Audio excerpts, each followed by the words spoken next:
Hi, everybody. Come on in. Hi, Jesus. Hello, Bacon. Oh, that's my stream background. Hi, Apollo. Hello, Darius and Jay Lurk. How y'all doing? Well, come on in. Hi, Pokey. Hi, Dino. Hi. How y'all doing? Well, come on in. Siren. 23 months of amazing friendship. Aw, thank you, Siren. It's been a long-ass time. Thank you, though. I really appreciate it. Passive Net, thank you. Hello? How you doing? Morning? Wait, is it morning for you? I'm doing good, thank you. I had a very nappy day. Like, I slept a lot today after work. I have been real tired. And... I mean... Yeah, no, it's been a fine day.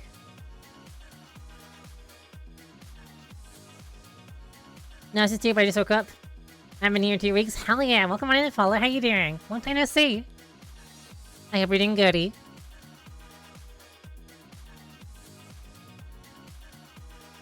Oh, cat. I'm letting you out in a little secret. I'm letting you on the smallest of little secrets. We are gonna be having like a little guest in a bit. We're gonna be having a little...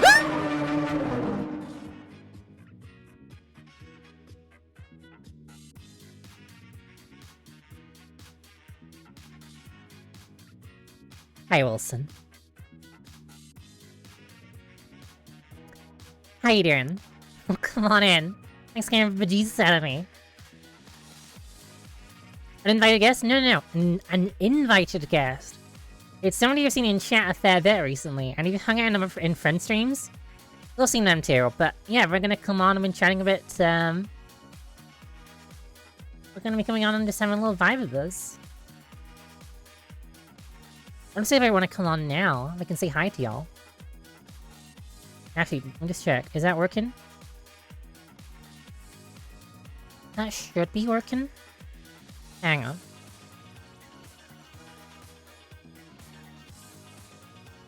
Well, let me just check. Hi, Ghost. Welcome on in. How you doing? Hello. Oh, it's nice to see y'all. Yeah, should be having Vix Agri joining us on stream soon. Starting on a little collab. Y'all excited? Because me and Vix have been friends for a long time. And we've been wanting to do something together forever. So, yeah, I'm looking forward to just hanging out with him for a bit. Gonna play some TCG cards soon, be sharing a screen of him. We're just gonna have a little general chit-chat.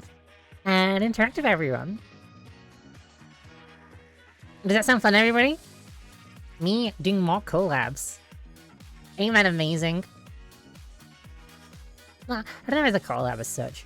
I'm just vibing with a friend, which I guess a collab is what that is, generally.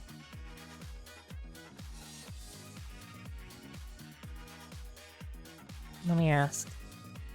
Nice f***ing model! Honk honk.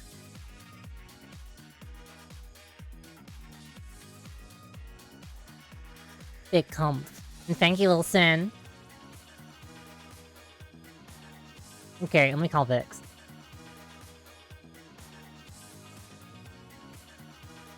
Hello. Hello, Abby! Hi, let me get your reactive up on my screen properly. Yeah, I still don't know how. There you are. I'm like, oh my god, there I am. There you are. I'm here. How's your intro going? It's been going good. How you doing, buddy? A long time since we've had a good chat. I know, I mentioned we haven't been on a call since we were talking about all this horror manga. Oh, it was good, Fat. You recommended me some good ones. What's the Jigan? Hinganjima? No, the one with the finger bullet. Jigan, yeah. Jigan, yeah, I still remember that one. Shoot him up, shoot him up, shoot him up, shoot him up. So It was so fun. I saw somebody selling like a full collection of it in Japan. And I'm so sad I didn't buy it, because like... a full collection of it? Yeah, all volumes. Like, I think it's like 10 volumes I did of it. and I'm really That would be sad I so didn't cool to buy own. it. I didn't like. Sad I didn't buy it because it's like it was like 1,000 and it's like $5. Oh yeah, Vix. How did? Well, first of all, chat. This is Vix Agri. Oh yeah, hi chat. Sorry, I'm so used to just. Hi chat. Hey Justin. Hey Bacon. This is literally the first time I've ever been on somebody else's stream. So. I've sent you a little. Okay, you said. You should get like notification. There you go. I just Yeah, decline. Just started. Yeah. Oh, cool. Now you're gonna be in the title for my There we stream. go. We can check you out immediately. That's awesome. Yeah, I am trying to. Abby knows. Abby's been very supportive of me trying to get back into streaming. I've just been swamped with work lately. It's the issue, which is always the issue. But I do want to get back to it. Also, hey Bacon. I've seen Bacon in a few chats. You can introduce yourself to everybody. Give yourself like come on, big yourself up. How do I do that? Okay, say your name. I'm Vix Agri. You are a. What kind of VTuber are you? What kind of streams do you do? Well, most recently art stuff, but I want to get back into gaming and stuff. I play all kinds of different games. I guess variety streamer, right? Yeah, variety is what you would streaming and call all. it. I just kind of play whatever I feel like. I really want for an idea for, I guess, soon stuff that I want to do. I really want to do the Soul Reaver remaster. Because as you know, that is a huge game from my childhood. I absolutely love the Legacy of Kain series. I'm so happy that the remaster is out. I haven't been able to touch it yet. Again, way too busy. I'm almost done with my current big chunk of work, and I can really try to dig into streaming again. Well, we're all looking forward to seeing that. I mean, yeah. And if you want some example of Vix's work, chat, well, one of Vix's drawings is an emote on the stream. You can use the bean emote. You can use the bean emote. I love that scrutiny drawing. It's such a good one. I forget, did you go over that was the reward from your Japan trip? Yeah, I did. I mentioned it on the return stream. And I showed I did that Alto. literally. You sent me that meme because I'd forgotten about it. I'd forgotten about the reward. You sent me that cute meme of the girl that puts the coin in the bin and it's like one doodle please. And I instantly got to work on it. I knew immediately what I wanted to do. Hardcover, hello, welcome on in. Thanks for 69 bits. Nice. What's up, hardcover? Yeah, Hardcover's one of our mods. Excellent bean. Oh, I'm gonna pop a shout out. Cause yeah, you're a cool dude. Yeah, it's a very chill co-op today. Everybody, because I went and checked out Armia because of your stream, and obviously you introduced us. She's really cool. I did make her feel a little awkward on stream unintentionally. This had to do with something we were talking about. I don't know if you were there for the Quentin Tarantino thing. Yeah, which movie was it? The guy shouting pussy, pussy, pussy. Yeah. Well, because we were talking about, she was playing Sekiro. We were joking about Owl having his dogs out, and Quentin Tarantino came up somehow in the chat, just related to it. And that was me. I made the point of to me, I think the creepiest thing he's ever done. If you've never seen From Dusk Till Dawn, Selma Hayek is in that movie. Beautiful woman. And Quentin Tarantino plays a character in that movie. And if you've never seen the movie before, there's a scene where Selma Hayek pours alcohol down her leg, and Quentin Tarantino's character sucks it off her toes. Yeah. I hate that scene so much. It's so gross knowing it's what you really know. uncomfortable. when you know, oh, Armia beat out today? I'm so sad I didn't Let's get to see it. go! I slept in late. I was really looking forward to our next Sekiro stream. I can't believe I missed it. Same. I'll have to give her my congrats. Absolutely. But she was like, why did you say that? That's so uncomfortable. And I was like, yeah, it is. I mean, it had to do with what the chat was, but I was trying to defend myself. She's 100% right. I didn't mean to make her feel uncomfortable. But by the way, in case you don't know, I'm very into horror movies. I love horror movies. I know a lot about them. Guess that's related. You've got me Like- to watch a lot of horror movies, or like every year. Like, well, I say every year. The past 2 years, I've been hanging out with you and watching horror movies. I love when you come to Drawloween. It's awesome. It always makes me so happy.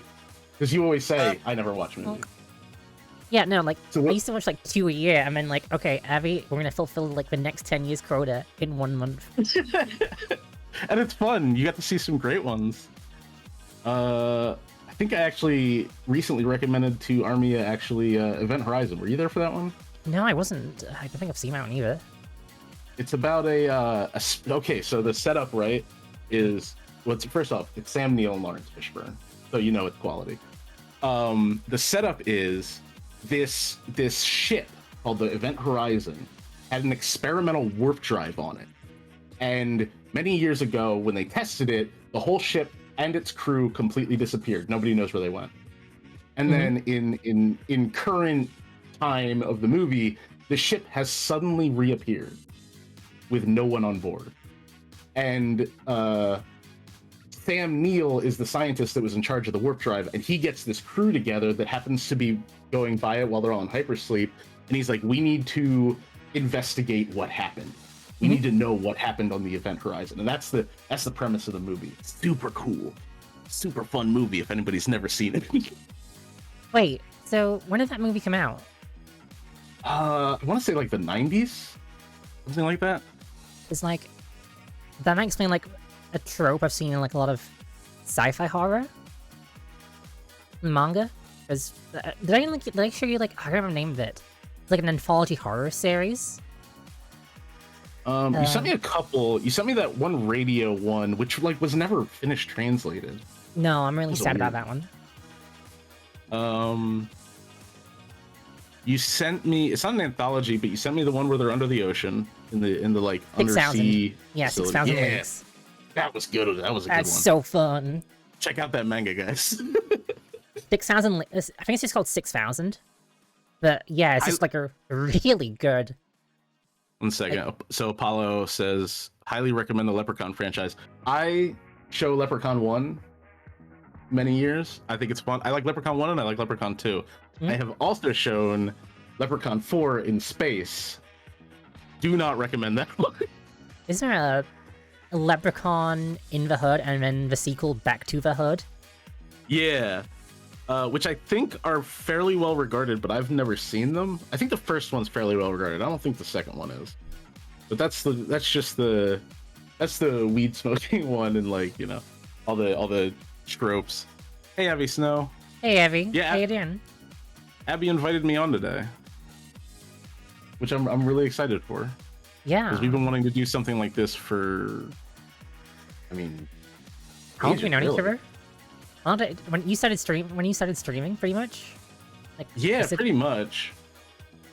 Like, we're just on, It like, was it's like, we joked about it. I was like, no, we should make this happen. yeah, well, because like you're obviously getting a lot more into it as time goes on, and I'm trying to get back into it, and we've just been talking about it and just like, Like, we yeah, talk we every just day wanted to now. do so- And we like, wanted every to do something together. yeah, we did. And like, I'm gonna hold your hand when you eventually get back to streaming and stop playing Red Dead 2. Yes, that's I wasn't sure if you wanted to mention that, but that is definitely on the docket. I am absolutely gonna play that with you. Abby loves Red Dead Redemption 2. I've never played the games, but I love cowboy stuff. Yeah. So I'm gonna play Red Dead, and Abby's gonna join me, and that's gonna be like probably honestly our first collab on my channel. Hell yeah.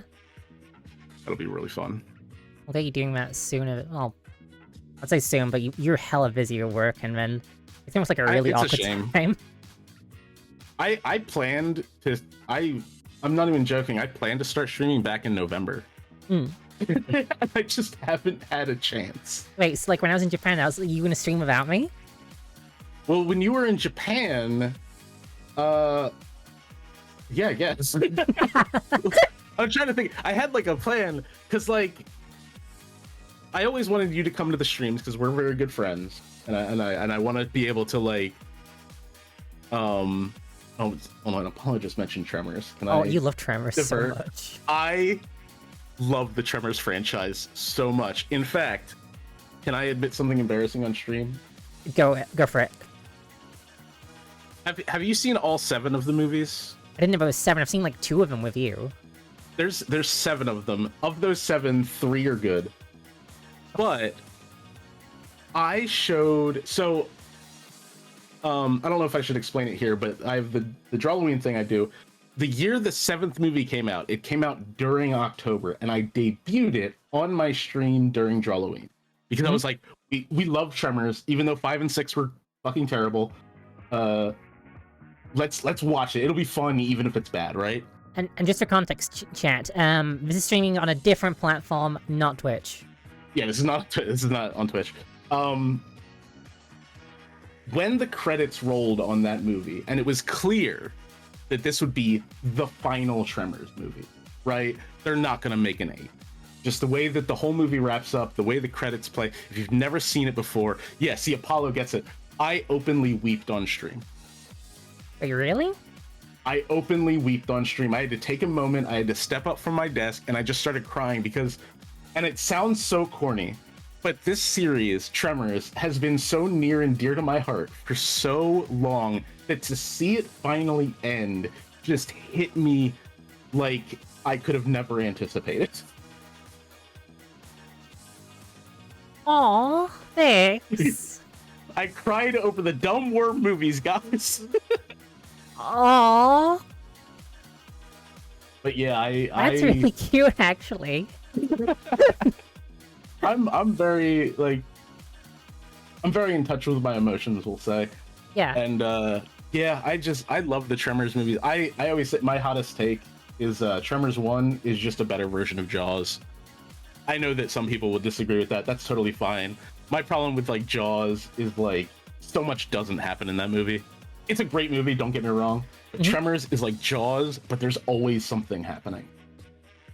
It's really so much fun. That's the thing, like all of like not all of Jaws, all of Tremors is fun.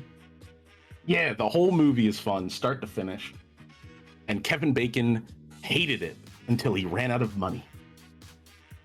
Wait, do you know that story, Abby? No, go on. Wait, I know that like Kevin. Okay, so the thing with Kevin Bacon, really quick, is I think he may have run out of money a few times because he's like the face of like the biggest cell phone provider here in the UK because he does all the adverts for them.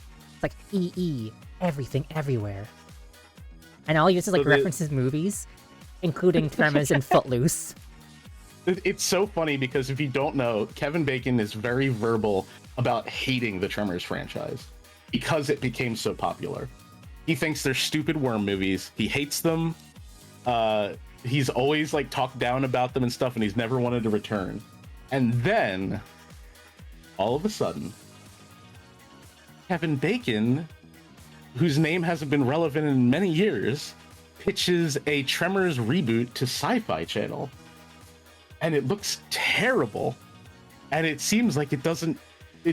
So like one of the things we always joke about, if you've ever seen the Tremors movies, one of the most endearing things about the graboids, the worms, is that they are highly intelligent creatures. They don't seem it, but they are like intelligent, they can plan, and they can learn. And it's what makes them such great horror monsters. And the trailer for Kevin Bacon's proposed Tremors remake is they don't think, they don't something, they just eat or something like that. And it's like, you have entirely missed the point of what makes them enjoyable. That's incredible. Oh. The reason why he hates it is because in the first movie he couldn't hammer in a nail into a fence and people made fun of him for it for years. Wait, really? Is that the only reason? I don't know if that's the reason or not. I always remember just hearing him, like, he thought it was such a dumb movie, but it got so popular, you know, and that he always was like, great, now I'm known as the guy from the Worm movie, you know what I mean? Oh my god, that's amazing. Oh, I can't wait to watch it. Very funny. I can't wait to watch the next one. Which ones have you seen? I think I've definitely seen Tremors 2. We saw Tremors 2 last year, didn't we? Probably. The 3 that I showed, when I said that there's, out of the 7 movies, there's 3 that I think are really good. First one, absolute classic. Yeah. The second one, great sequel. And then I really like, speaking of cowboys, the 4th movie, which is a prequel in the Wild West days. And is just a blast. I can't wait to see it. I'll watch them with you anytime, Abby. Oh, I'll it's watch any horror with you anytime. hell yeah! I want to watch that. What's it called? We were talking about it the other day. Was it Psycho Family? Oh yeah. Yeah, By the way, that channel- Psycho of a Large Family. That channel you sent me, I started watching some of her videos. She's really, really good. I got Rainbow, he's so good. He's so good. He's so good. There's like a Wendigoon style to it. Yeah, and I love Wendigoon. God, I love Wendigoon. He's like, I've been watching his. I keep trying to finish watching it, but like his Blood Meridian video. Oh my god, I made it like. I don't even think I made it an hour into that video. No, I should go back and try it again. It's so it's so long, but it's so long. But like at the same time, I think it's hard to. I think it's a hard watch. I hope I'm not isolating your audience. My special interests. Do you see his we're going off Psycho of a Large Family, but like, have you seen Wendigoon's Faith video? Yeah, when it first released. I honestly, I haven't seen it in a while though. I should watch it again. That entire video made me really excited for the next game by the devs called Tenebris Sombra. Are they making a new one? Is it part of the Faith series or is it like a new series? It's a new series. It's a new thing. It's really cool because I'll send you a Steam link, but you're gonna love this. It's kind of like an FMV game. Oh, really? It's an FMV. Wait, I've heard of this. I have heard of this. Nice task. Thank you for the follow. Welcome on in. Hi, Martin. Welcome on in too. Welcome in, new peeps. Yeah. God, I love the look of this candle guy. Yo, he's super cool, right? And yeah, I remember this trailer. This looks so good. I'm playing this. I might get you along for this because I don't know spooks well. No, I'd love to. I love horror games. You know what I keep talking about? I need to play. Because it's been installed on my. Oh, the name of the game is Tenebris Somnia.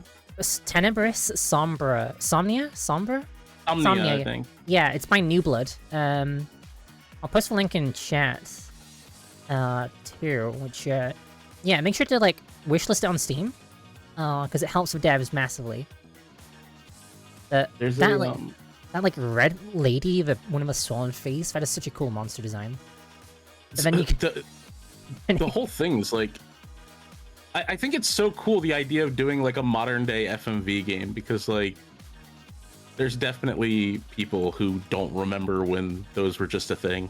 And I always love that, bringing back like one of the things that I always liked about FNAF, when FNAF first came out, mind you. Yeah. Obviously FNAF has become a different beast entirely, but the idea of an animatronic horror game was so cool to me, because I remember as a kid going to Chuck E. Cheese and thinking how creepy those freaking animatronics look when they move. I am so sad, because like we didn't have anything like that here in the UK. We had like a place Did called... you not really? No, we had like a place called Brewster's, which was like a family restaurant, but like it just had like it's just like essentially like a mascot restaurant, but like the mask was just like a person like a giant grizzly bear suit. I'm gonna just give kids hugs. Thoughts on the FNAF movie? Did you see the FNAF movie? No, I keep meaning to. It's like I can share my thoughts, although they might be contentious. And please do, and I want to hear about how Bacon got his family banned from all Chuck E. Cheese. Yeah, I want to hear that too. But so really quick, my thoughts on the FNAF movie is just that it should have been bloodier. I know it's like it was aimed for kids. I know that the FNAF franchise has kind of evolved into like almost a child-friendly franchise if you think about it. That's like books for kids, right? There's the books, although the books apparently have some gruesome stuff in them, but like with the release of Security Breach, the one in the mall. Oh, the VR one? Security Breach? No, the one in the mall. Okay. The VR one's Help Wanted. Okay. With the release of the mall one, I feel like the whole franchise has kind of become kind of like glazed over with this like child-friendly horror vibe, kind of like Goosebumps or Are You Afraid of the Dark? Mhm. But the movie, they went to such lengths to get the really like the Jim Henson Company did the animatronics, so they look fantastic. But every death in that movie, of the few deaths there are, happens off screen basically. Wait, really? And it's very disappointing. Yeah, it's very disappointing. The exception is the very end. And I also, I'm not going to get into spoilers, but personally, I think the quote unquote solution to the problem is really freaking stupid. Oh. I'm not going to spoil it for anybody, but if you've seen the movie, the whole thing at the end, I hate it. I'll have to watch it. Yeah, I have. yeah. Bacon says, I destroyed the Chucky animatronic because it scared the crap out of me. I did about $12,000 of damage to it. Oh my god. Oh my god. Kind of base, to be honest. It is. After the franchise failed of one simple thing, the Union University restaurant became a multi-state company instead of staying just a single small-town location. Yeah, I can see that. I definitely like the vibe of it being like this single small pizzeria. But once, at the same time, starting with the second game, where they were just like, oh, these aren't just animatronics.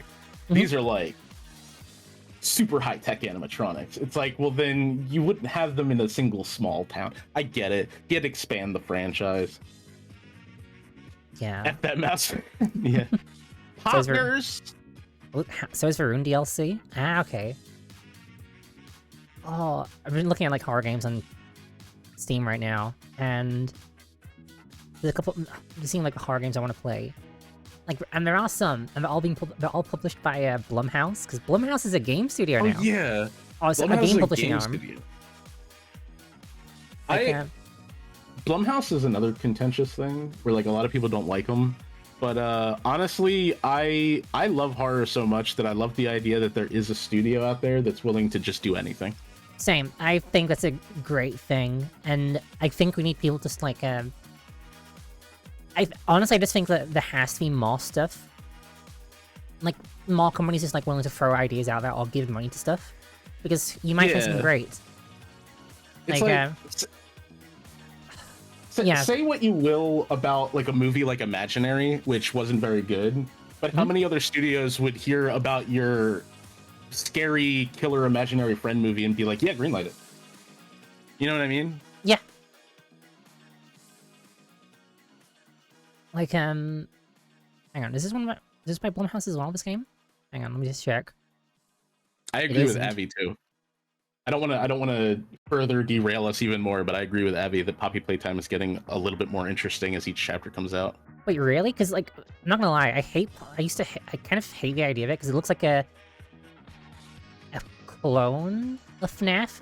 That when I was in Japan, I was in like the kids' toy section, the children's toy section. So there was like all the Power Ranger stuff, like Hello Kitty, Pokemon, Kamen Rider, yeah.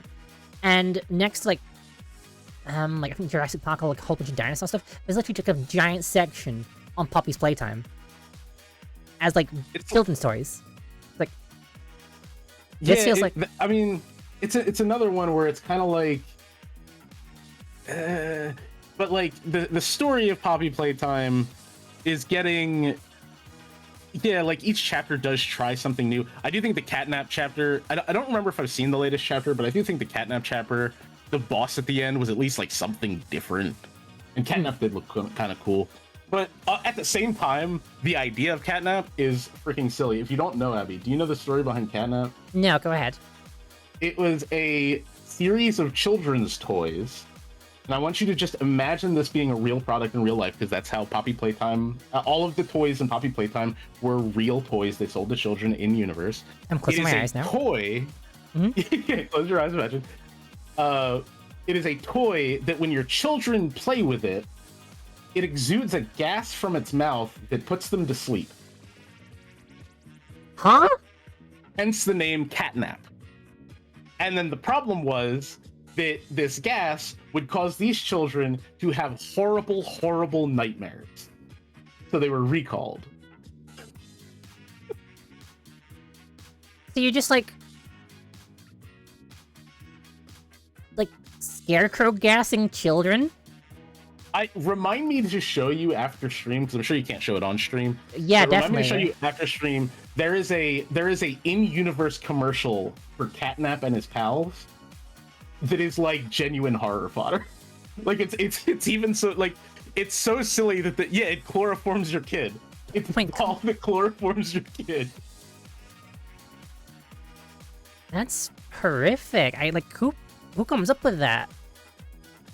Also, I agree with Chili. The whole mommy long legs thing was kind of cool too. Mommy Longlegs? What did you think of it? Still Legs for Deep? Okay, I haven't played it. I watched somebody else play it, and I sobbed. The ending of that is so good. I haven't played that. I don't know what it's about.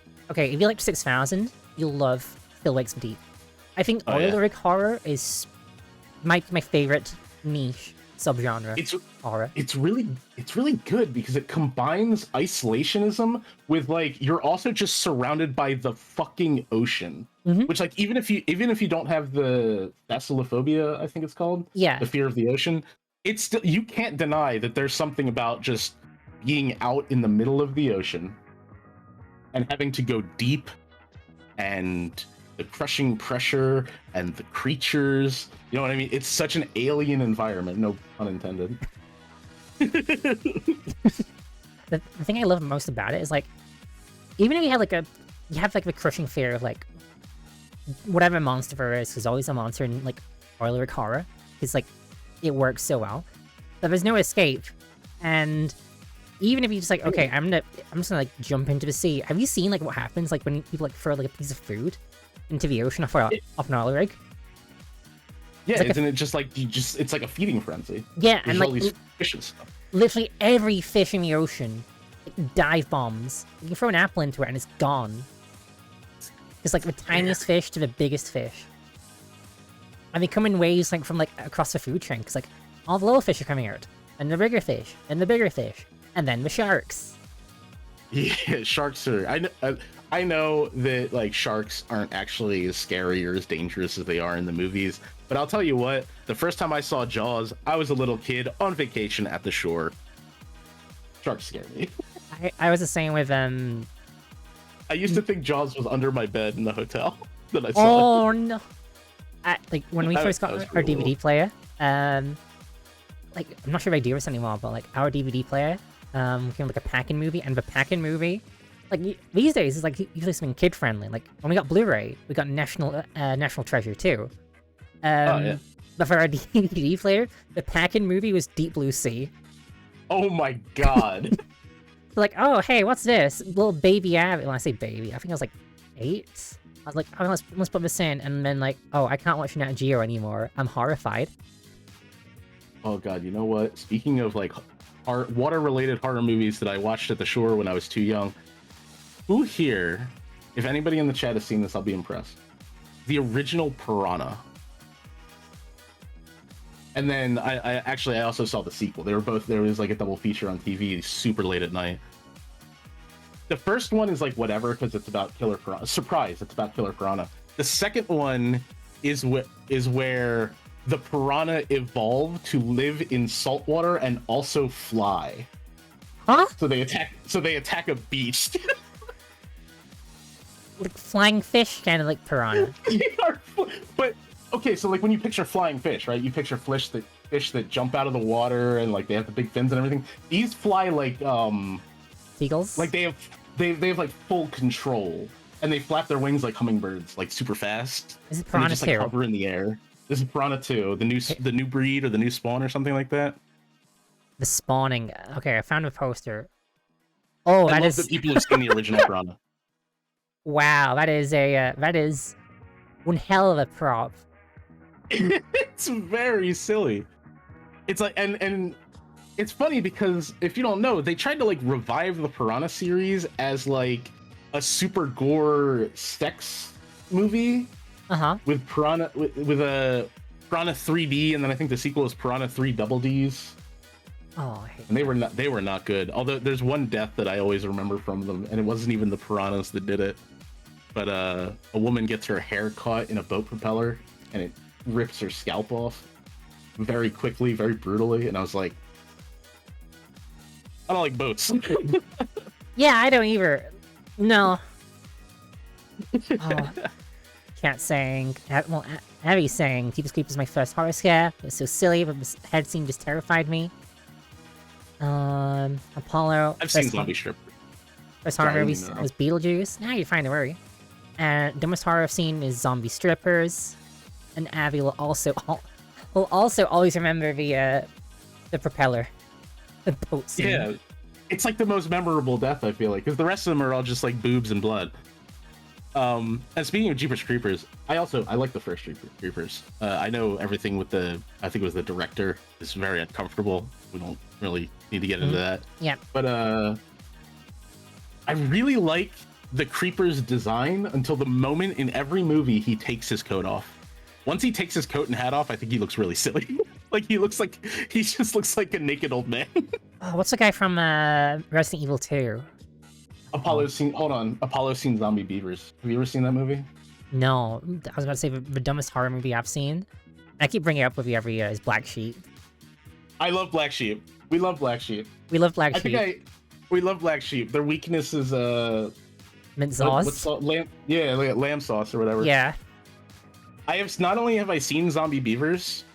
Zombie Beavers is a movie that is banned from my stream. Not on Twitch, on my art platform.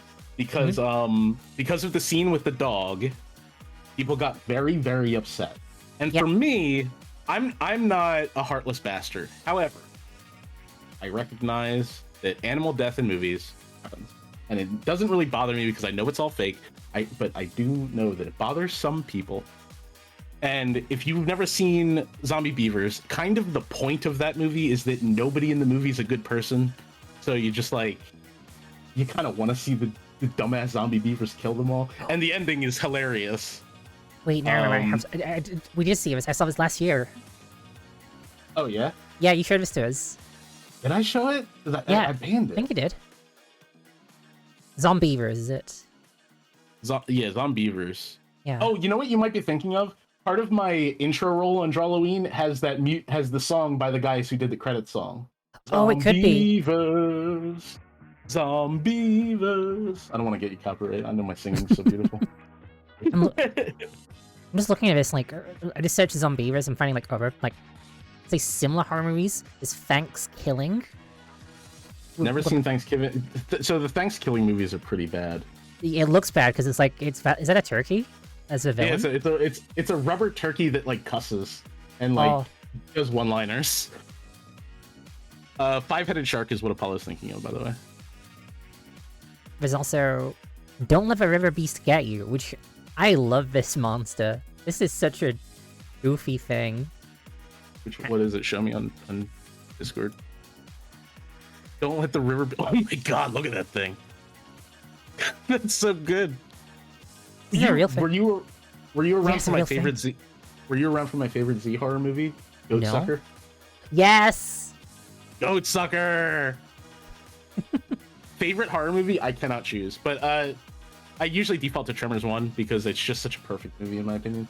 But like genuinely, there's so many good and fun horror movies. I love them so much. Do you want to know mine? I do want to know yours. Because I got really sad I couldn't watch it this year. Oh no. Come on, you gotta guess it. You'll know what it is. Was it Alien? No, Alien's really good, and so is yeah, no, Alien and Aliens are both very good. But it's Tucker and Dale versus Evil. Tucker and Dale versus Evil, such a good movie. Oh, it's like the epitome of like a parody. Oh, Frankenstein's Army is also good. Have you ever seen Frankenstein's Army? I don't think I have. No. It's like what is it? Resident Evil 8? Yeah. Okay. Thank you, Apollo. I'm not insane. Resident Evil 8 straight up ripped designs from Frankenstein's Army for that game. The propeller guy is literally an enemy. I'm not crazy. Thank God that somebody else said it. But Frankenstein's Army is like a found footage about I think they're English troops during World War II who find like this Nazi bunker where they've been creating like war machines, and it all turns out to be like, it's not like a spoiler or anything, it's called Frankenstein's Army, but they have like Frankenstein's descendant creating essentially Frankenstein monsters out of Nazi soldiers to help them win the war. And it's just like this, it feels like you're playing a first person video game sometimes. It's a fun movie. Is it kind of like that one was scene in the Russian Doom Soul. movie? Yeah, kind of. It feels like that. Like they're not the camera guy's not fighting back, but like when a monster shows up and he's like ducking and dodging under its attack, it feels very video gamey. Mm-hmm. God, this looks so goofy. I'm just looking at it. Oh my god. But the great thing about Frankenstein's army is the creature design. I was gonna by say, far. like, I'm looking at some of these things, and it was so good. It was like a behind the scenes, like, scene, and okay, it was like a. Yeah, no, these are really cool. Yeah, they're such cool creatures. What's your opinion on all the backdoor horror? Backdoor horror happening, and kind of what feels like a sense of lost tape horror. What do you mean backdoor horror? Yeah, what does backdoor horror mean? Lost tape horror. You mean like They mentioned analog horror. I think analog horror is pretty cool because you're getting a lot of like small creators again who are just doing creative stuff. I think. Oh, Backroom. okay. I think the Backrooms was a cool idea at the start. I kind of think the community ruined it. No, you're fine. Yeah, you're fine, Abby. I think that the moment that I decided I didn't care about the Backrooms anymore was a Sagan Hawks video where he described each individual layer of the Backrooms, and I was so bored out of my mind. I was like, oh, I bet there's a bunch of cool creative ideas, but it's all just the same stuff over and over and over again. And it's just like, it's spooky, but now it's even more surreal. And it's like, when the Backrooms was just like a mysterious thing, there was the yellow room, the yellow office rooms with the buzzing lights and everything. I think it was a lot more interesting, personally. Yeah. Like Lost Tape horror, if we count, I'd say I like Lost Tape horror, but also like Lost video game, Lost media horror in general. I do like one of my favorite pieces is. Have you seen Petscop start to finish? I've seen many videos on Petscop, yeah. Including the pyrocynical one. Someday he'll make Petscop too. Honestly, like, I'd recommend watching the OG Petscop start to finish, because there's such a good mystery around it, and, like, it does, like... I love the thing.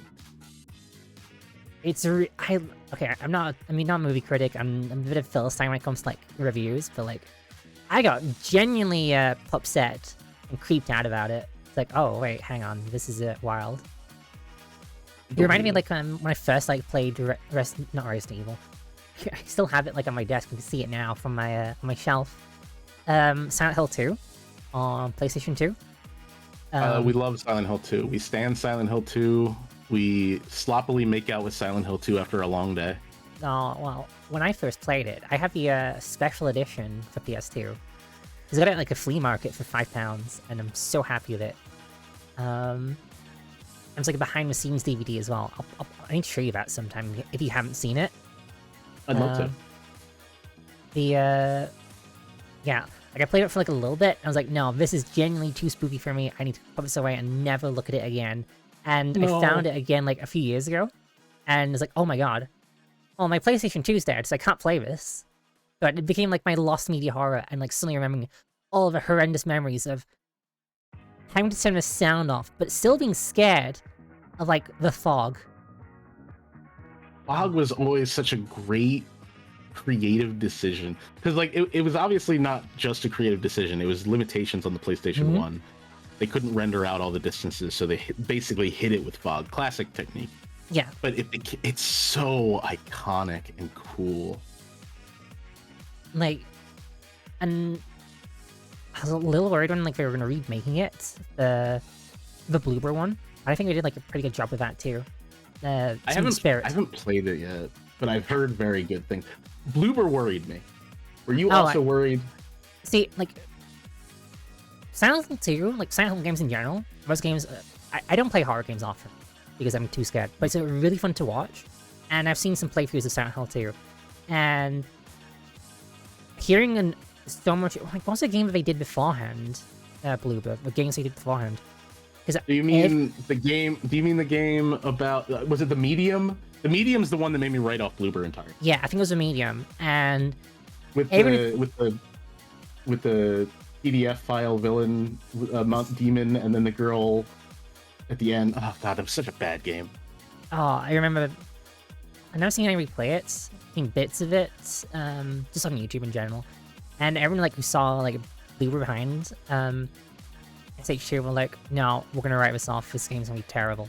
And it won the Horror Game Awards, like Game of the Year. Yeah. Which The biggest thing that surprised me was that people seem to really like it. And I haven't tried it yet. I'm definitely willing to if people like it. But I did hear, I think my friend was watching like Bakbasu play, and like someone in his chat said, well, it's not that surprising because Bloober Team actually had a good idea to go off. Yeah. They basically had the blueprint for a fantastic game, and as long as they followed it, you know. You just don't fuck it up. You just have to make it work on like. You just have to make it look a bit prettier. What do you think of James? Like James' like slight redesign. I'm a little bit sad that he looks. I hate that he looks like a wet cat. Yeah, yeah. Because James isn't supposed. Like, my biggest problem watching the trailer was like James is not supposed to look. I don't know how to say things without. I don't want to spoil Silent Hill 2 for people. It's a great game, play it. But James is not supposed to look like that. He's supposed to look like a normal dude. Just a normal guy. He's looking for his wife in Silent Hill. There's nothing suspicious about it. But, like, his face makes him seem suspicious. Yeah, in my opinion. I agree entirely. Kira, Ali, honey. How you doing, lovely? Hey, Kira. Grippy's pretty cool. You should absolutely go check her out. She is full of energy, super cool person. I'm here with my friend Vix Agri. Chad, you already know who Vix is. Vix Agri is a wonderful bean, and do the jelly bean emotes, which makes him automatically a good bean. And I'm just a good friend in general. And they got me into horror media again, which I always wanted to try and get into. But yeah, you've succeeded.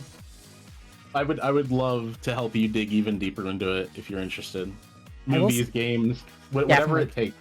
If you need me to hold your hand while you play a horror game, I will be there. Well, God, this is sorry from Japan. On horror, I went with Tower of Terror ride, not knowing it was a dropper ride. I nearly broke my friend's arm just like holding tight onto him. So, as much as I love horror, I have fears. Yeah. And one of them is I have a tremendous fear of heights. I could never. The thing is, like, it's a dark ride too. Is Tower of Terror? You don't even know it's like a dark ride. I didn't even know it was like a dark ride until like, well, it's mostly a dark ride until you get to the top and you see like a split second out of like a broken window. Oh my god! And I'm like, wait, what is this? And almost wet myself. I'm not afraid to say it, but my god, chat, that was bad. What's funny is like we talk about scary games and everything. But the scariest game experience I've ever had, speaking of my fear of heights, and this is going to sound very out of left field unless you've actually played the game and know what I'm talking about, Prince of Persia, The Two Thrones, the final ascent up the tower, there's the scariest gaming experience of my life. The final like ascent of that game is a giant tower like high up in the sky, and you have to ascend it from the outside by running along the walls and jumping to grab onto like little things that you can hold on to or swing from. And it's all you see is like the entire city below you as like a PNG on the ground because it's supposed to be so far away. Like I think back on it now and it was very obviously a PNG, but at the time, whoa. And just my biggest fear was missing a single jump and falling. For me, like, the biggest like horror experience for me growing up on games, like the one that always stands out for me, for games that you don't expect it is did you ever play Rayman 3? I didn't. The only Rayman I played was Rayman Legends, which fantastic game by the way. I absolutely love it. Rayman 3. That's a co-op game. Ooh, is it? Co-op. Yeah, so much fun. I'll check it out.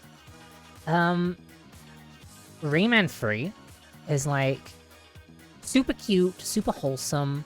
I say super cute and super wholesome. It's goofy. It's a Ubisoft game before they were supremely crap.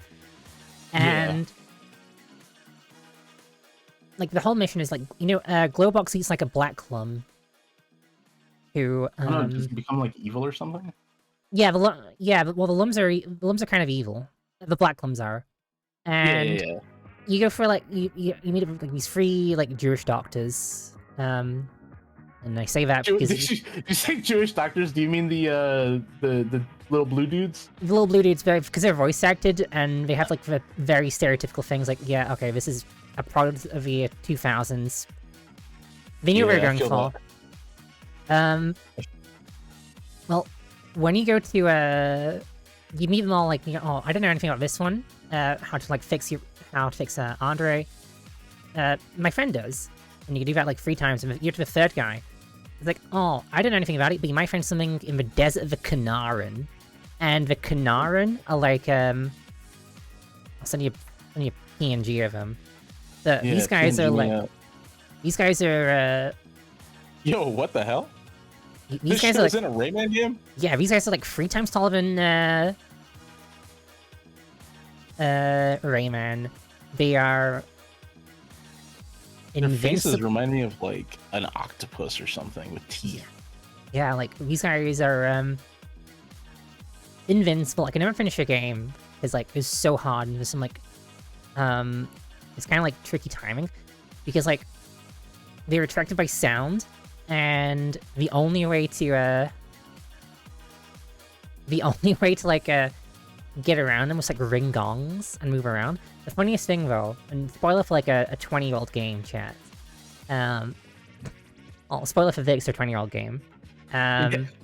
This is their leader, Gumsy. Oh my god, what the hell? Yeah, Why are he's his toes like that? Oh wait, well, I don't know. I have no idea. But yeah, it's Gumsy the Kanaran. The actual Kanaran are terrifying though. Like these super like low gravelly growly voices. Uh-huh. They are. He reminds me of a really fucked up Jinzo. Yeah, I see that. Yeah, you can't kill these guys. All you gotta do is run away. The floor is lava in the levels too, because like it's in a desert, and if you touch him, your feet burn. So you need to do some like precise platforming too. Oh my And god. apparently, Sounds tense. yeah, apparently the world record for this one level. I'm just looking on like I just searched in general. From earlier this year, is 10 minutes. Like I thought, yeah, this would be a really quick game to do, Wait. but no.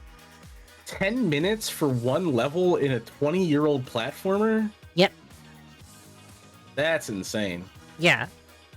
That's like that level normally takes an hour and a half or something. It's horrendous. Like, oh. And the further you go in the level, like you start off with like one of them like chasing after you. The further you're in, the mob is chasing after you. Also, something else that's even scarier than Kanaran, ads. We're about to start in a few seconds, chat. So I do apologize. Oh my god. You ain't Hey, gonna we've miss been much. talking like for a whole hour just Holy about shit. horror. Yeah, I've been. I kind of vibe with this though. I know, I'm kind of having a lot of fun, honestly. Yeah. I feel bad though. I feel like I'm reading chat, and I don't want to interrupt you, obviously. Mhm. But like, I want to respond to chat a little bit, right? Saying, go for it, go for it, go for it. So we have good audiobooks to listen to. Highly recommend the Warhammer 40k horror anthology series. I didn't know that there was a 40k horror anthology series. That sounds awesome. I used to be really in. Sorry, go ahead. I was just gonna say I used to be really into 40k. I played Sisters of Battle because they're fucking awesome and they set everything on fire. It rules. And I have like an old Sisters of Battle comic book called Daemonium, I think, which was basically about the sisters fighting some Slaneshi demons. Yes, is the Very cool art. Is the It has I actually I might have sent you a picture of this because it's one of my favorite moments. There's this scene in it. This is the essence of why I love 40k. 40k is just a rule of cool, right? There's this scene where a sister is stripped down to just like prisoner skivvies, right? And she's in an interrogation room because they believe that she's been infected with Slanesh. Yeah. And she's not. She's fine. But like the lady interviewing her, the sister interviewing her is like in full power armor and everything. And during the interview, she realizes that the sister interviewing her is actually possessed by a Slaneshi demon. And in nothing but prison skivvy, she takes down this sister in full power armor and physically rips the demon out of her body and then just walks out of the room and is just like, burn her. It's so cool. It's so damn cool. That sounds super cool. Is this the same comic with like well, slight spoilers, chat. The same, like the Slaneshi like gal, the main gal, like the one like brings up, like she needs like the snake thing, and like some like in like a pool. I have to look at it again. It's under a bunch of stuff though. I haven't actually read it in a long time, but that scene always stuck out with me. And I have some other Sisters books. I have Fire and Faith, which I believe I read, which has the cool scene of do you know much about the Sisters of Battle? A little bit. In Gang You know about yeah, by you know now. about the Sister Repentia? You know Oh yes, yeah, because they're just like we're essentially like a Sisters Battle of Dreadnoughts, but instead of having like any like pain meds or drugs to keep them going, they're just like, no, this is just a regular sober person. Except they keep, they're them like drugged up to keep fighting. They're Sisters of Battle who have committed some kind of sin, and like as punishment, their like redemption is basically turning into a fucking berserker on the battlefield. And they sing hymns as they like fight, and they're just like down to nothing but like prayer scrolls, and like they're bald, and they carry these gigantic chain blades and everything. There's a character in Fire and Faith. There's like I think 3 POV characters, and one of them is a sister going through the process of becoming a Repentia. And it's so cool. And there's this great scene towards the end during the big battle where these guys in a tank just start hearing hymnals being sung, getting closer and closer, and they don't know what to make of it. They're freaking out, and just all of a sudden these giant chain blades start cutting through the tank and just like tearing them apart. It's so cool. Because it's all like from their perspective. I think I have like an Audible credit as well, so yeah, I'm just gonna go download it. Best Audible credit I ever used, by the way. You can get the complete collection of Sherlock Holmes. It's 1 book, every Sherlock Holmes story. Ooh. I used to listen to it while working out, which makes me sound like a super big nerd, but I love detective stuff. Go for it. On like, I think most of it, like Audible stuff I spend, not sponsored, but hey, Audible, if you want to sponsor us, huh? Oh yeah. Yeah. I think Audible is a great one free credit if you use your credit wisely, you get so much value out of it. Like I said, that Sherlock Holmes thing is a single book. That's 1 credit, and it's every single Sherlock Holmes story ever. It's awesome. I just have the 40k stuff, and I've been re-listening to a lot of stuff recently. And on horror, I'm listening. Well, I say I re-listening to stuff I've got. I'm listening to The Fly of the Eisenstein, which is okay. If you don't know 40k, there's something called the Horus Heresy, essentially a war caused over daddy issues. I've read about half of the Horus Heresy, the first half. Well, Fly of the Eisenstein, the descriptions of like how they get corrupted, of how the Death Guard are getting corrupted and changed by Nurgle is genuinely like making me like, it made my stomach churn. Nurgle's great because he's so scary. Like the whole concept behind Nurgle is really like it's like he's maybe the chaos god I most associate with the idea of like cosmic horror, because he's like, and correct me if I'm wrong, this is the way I understand it, is like the people who are infected with his horrible diseases wind up finding like bliss in it and want to continue to spread it. Yeah, like right. Eventually, like it's so horrendous and horrific, but if they accept Nurgle, the pain kind of disappears and we find like pleasure in it. But as soon as they turn away from Nurgle, or like they realize, oh, I've done something wrong, all the pain comes back. It's so scary.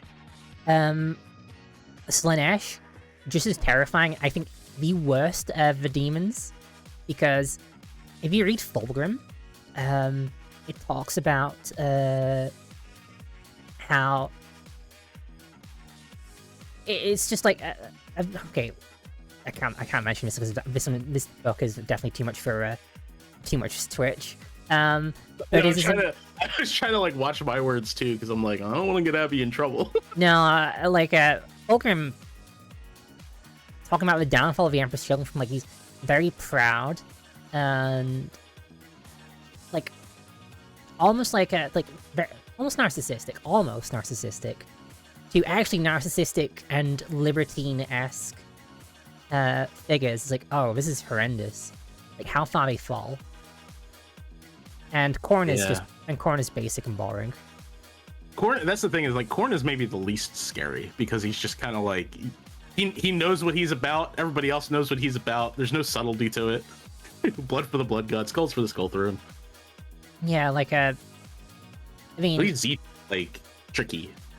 Zinch is tricky, but it's kind of also again dull.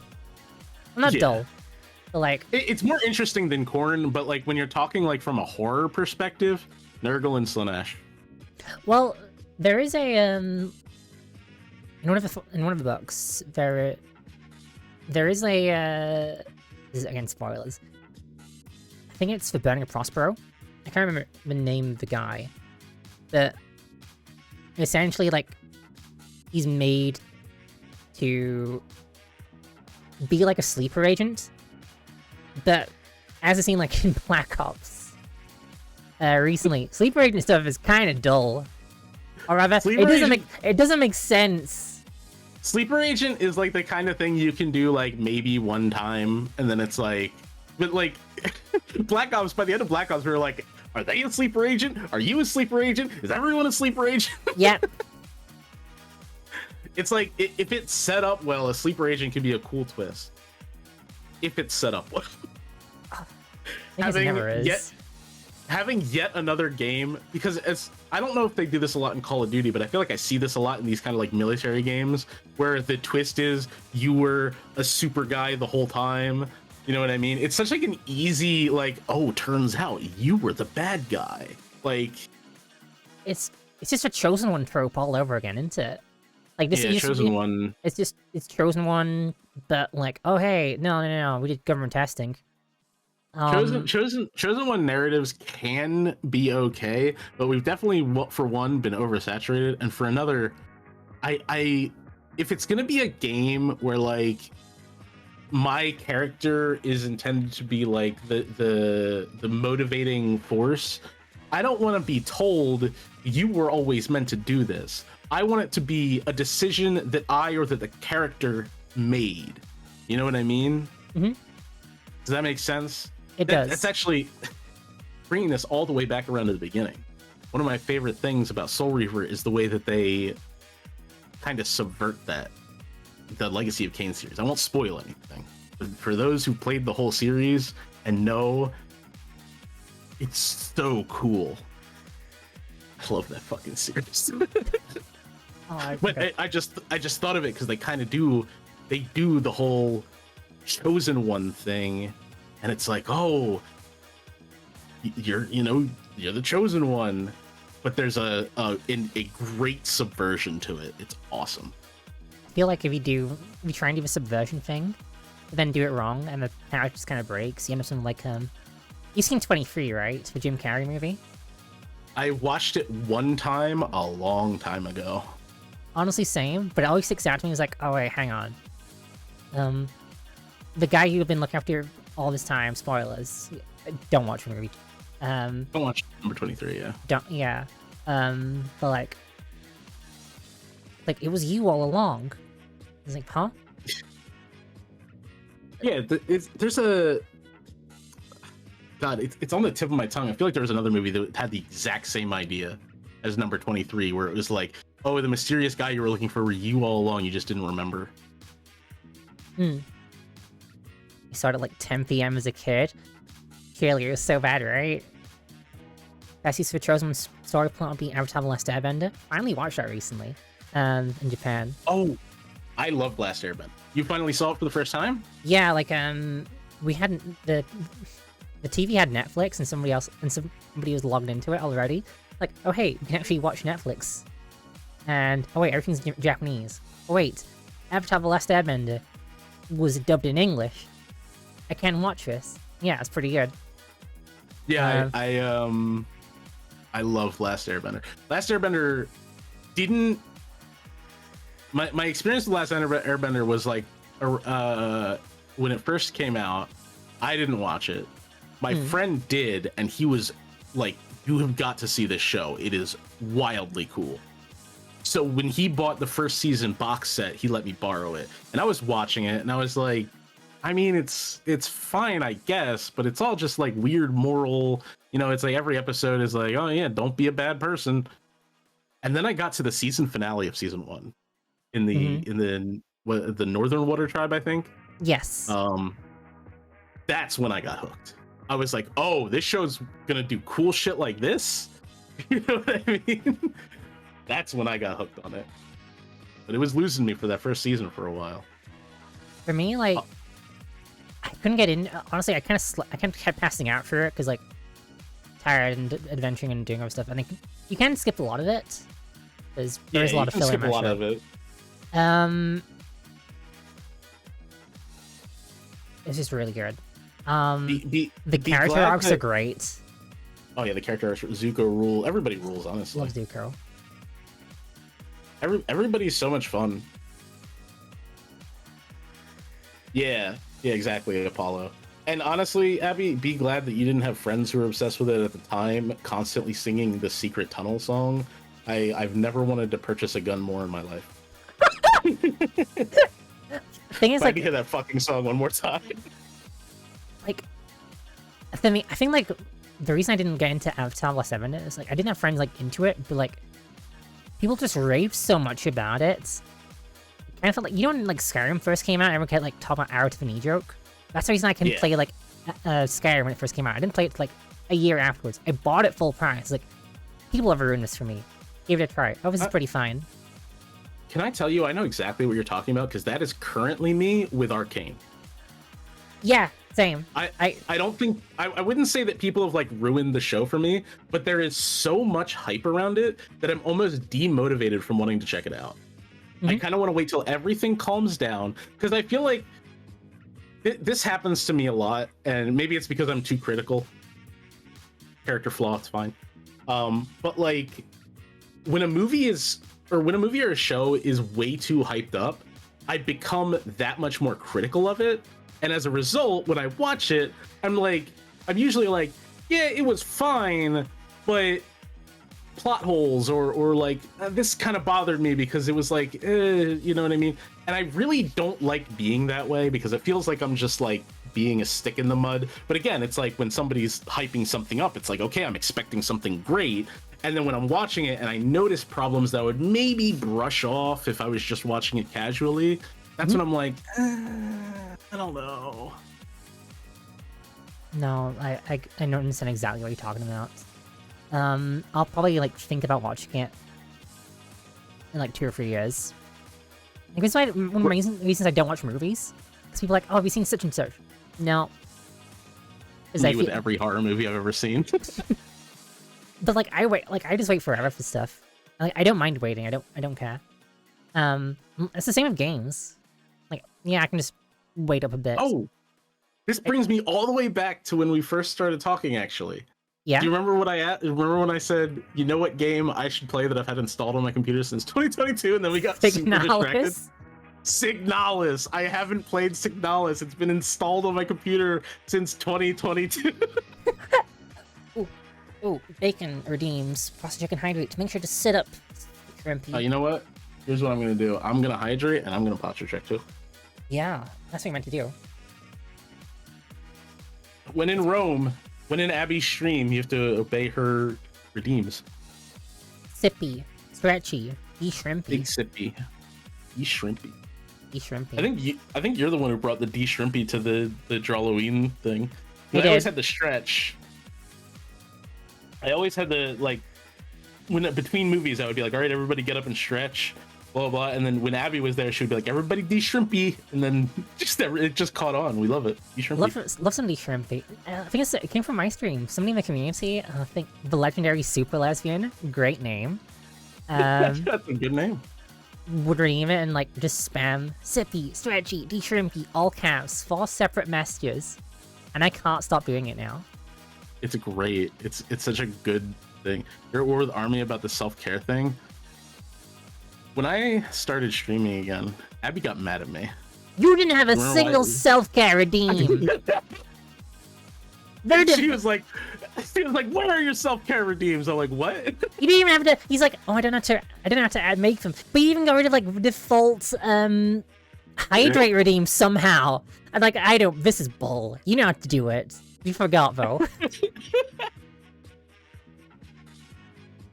You're like, oh, I'm gonna be special. I'm gonna remove my self-care redeem. Slowly turns into a prune. What were we talking about? Something with Army stream, and you were like, people love their TV blorbos or something like that. Yeah, people love our TV blorbos. They take care of us like we're fish in an Yeah. aquarium.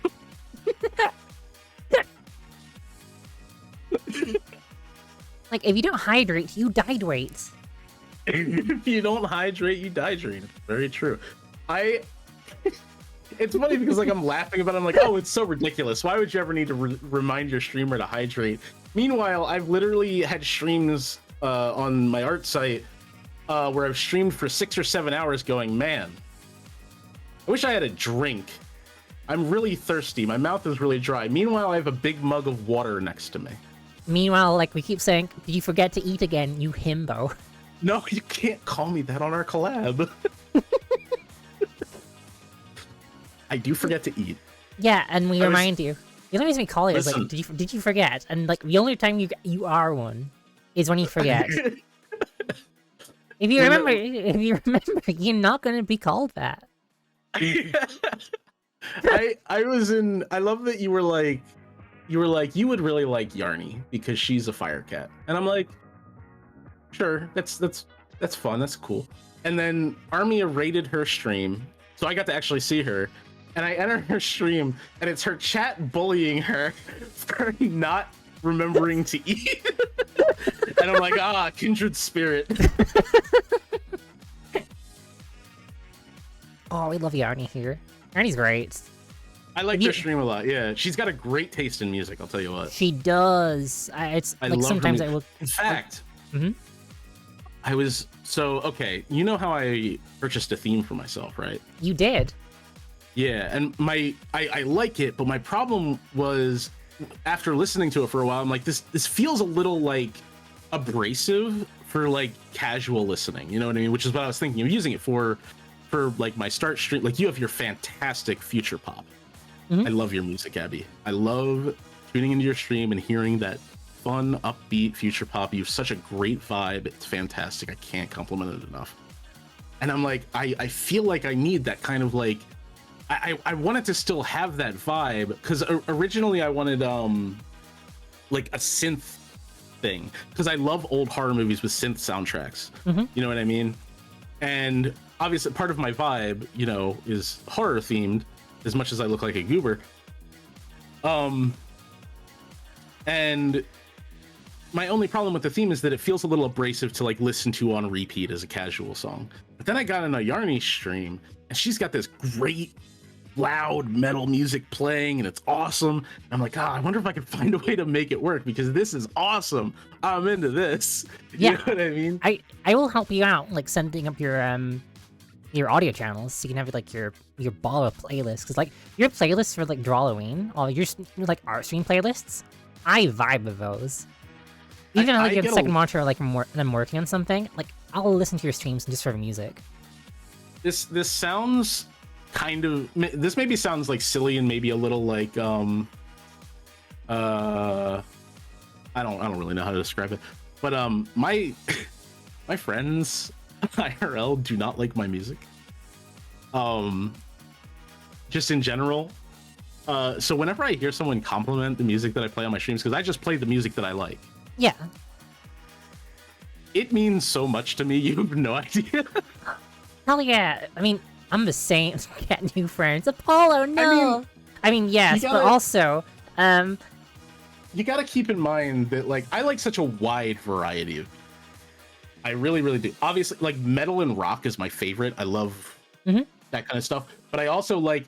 I mentioned to you, I really liked. I don't know if I'm allowed to break kayfabe with it. I don't want to disrespect, but the reason that I like Calliope Mori is because I liked her music pre Hololive. Yes. And her music is that kind of like rap. And I don't know, I just really enjoyed it. I discovered her through well, technically I discovered her through the Princess music video that she animated for Fake Type. Yeah.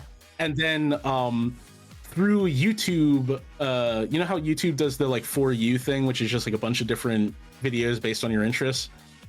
Her music video for her song Alcatraz came on, and I was like, this is a bop. Also, this animation looks strangely familiar, and that's when I discovered like the whole thing, and I really like the Alcatraz song. It's fantastic, and I discovered her stuff through then.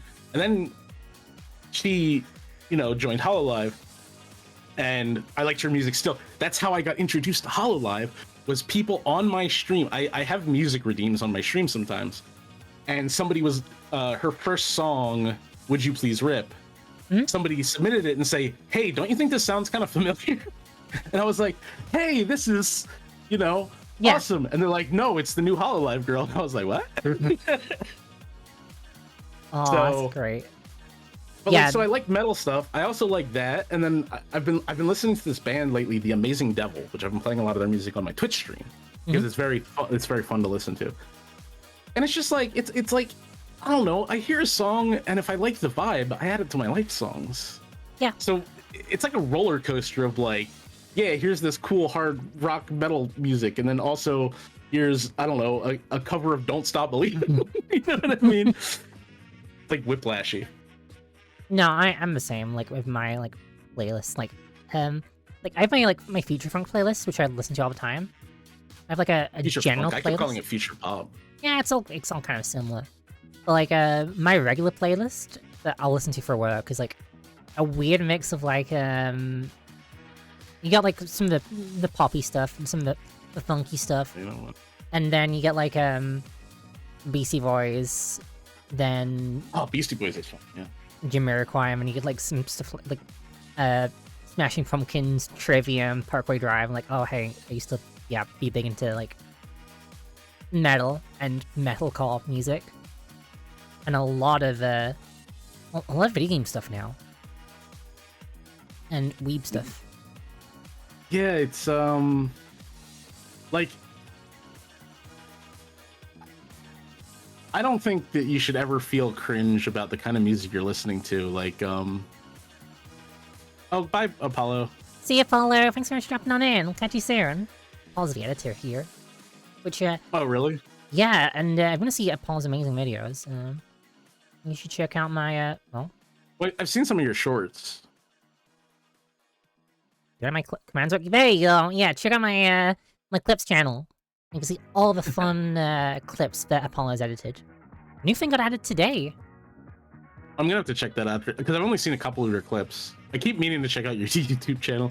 I made, so when I first originally started streaming again, I actually made 4 YouTube shorts I never posted. Wait, really? Yeah, I made them myself because I can't afford an editor or anything, so I was just editing everything myself. And I was like, I kind of want to take this semi-seriously, even though I also don't want it to cut into like my work. That was my original problem. Was I was streaming, I started focusing too much on doing stuff for my Twitch stream that it was cutting into my work, which obviously upset people, and I had to make some changes. But I think I can balance it now a little bit more, especially because I'm such a workaholic is the worst part. Yeah, you are. But I can't afford an editor, so I was like, well, let me try editing it myself. And I'm very bad at it, and it's very time consuming. Like, I edited like 2 videos myself, and I don't understand how Paulo and every editor can do it, because like, it's such a hard skill, and it takes so long to do. Like, it took me 3 hours to make that little Scrutiny music video. I did. I love that music video. It's good. I'm really proud of that. It means 3 hours to make that. 10 minutes around is like, how is this only 3 minutes?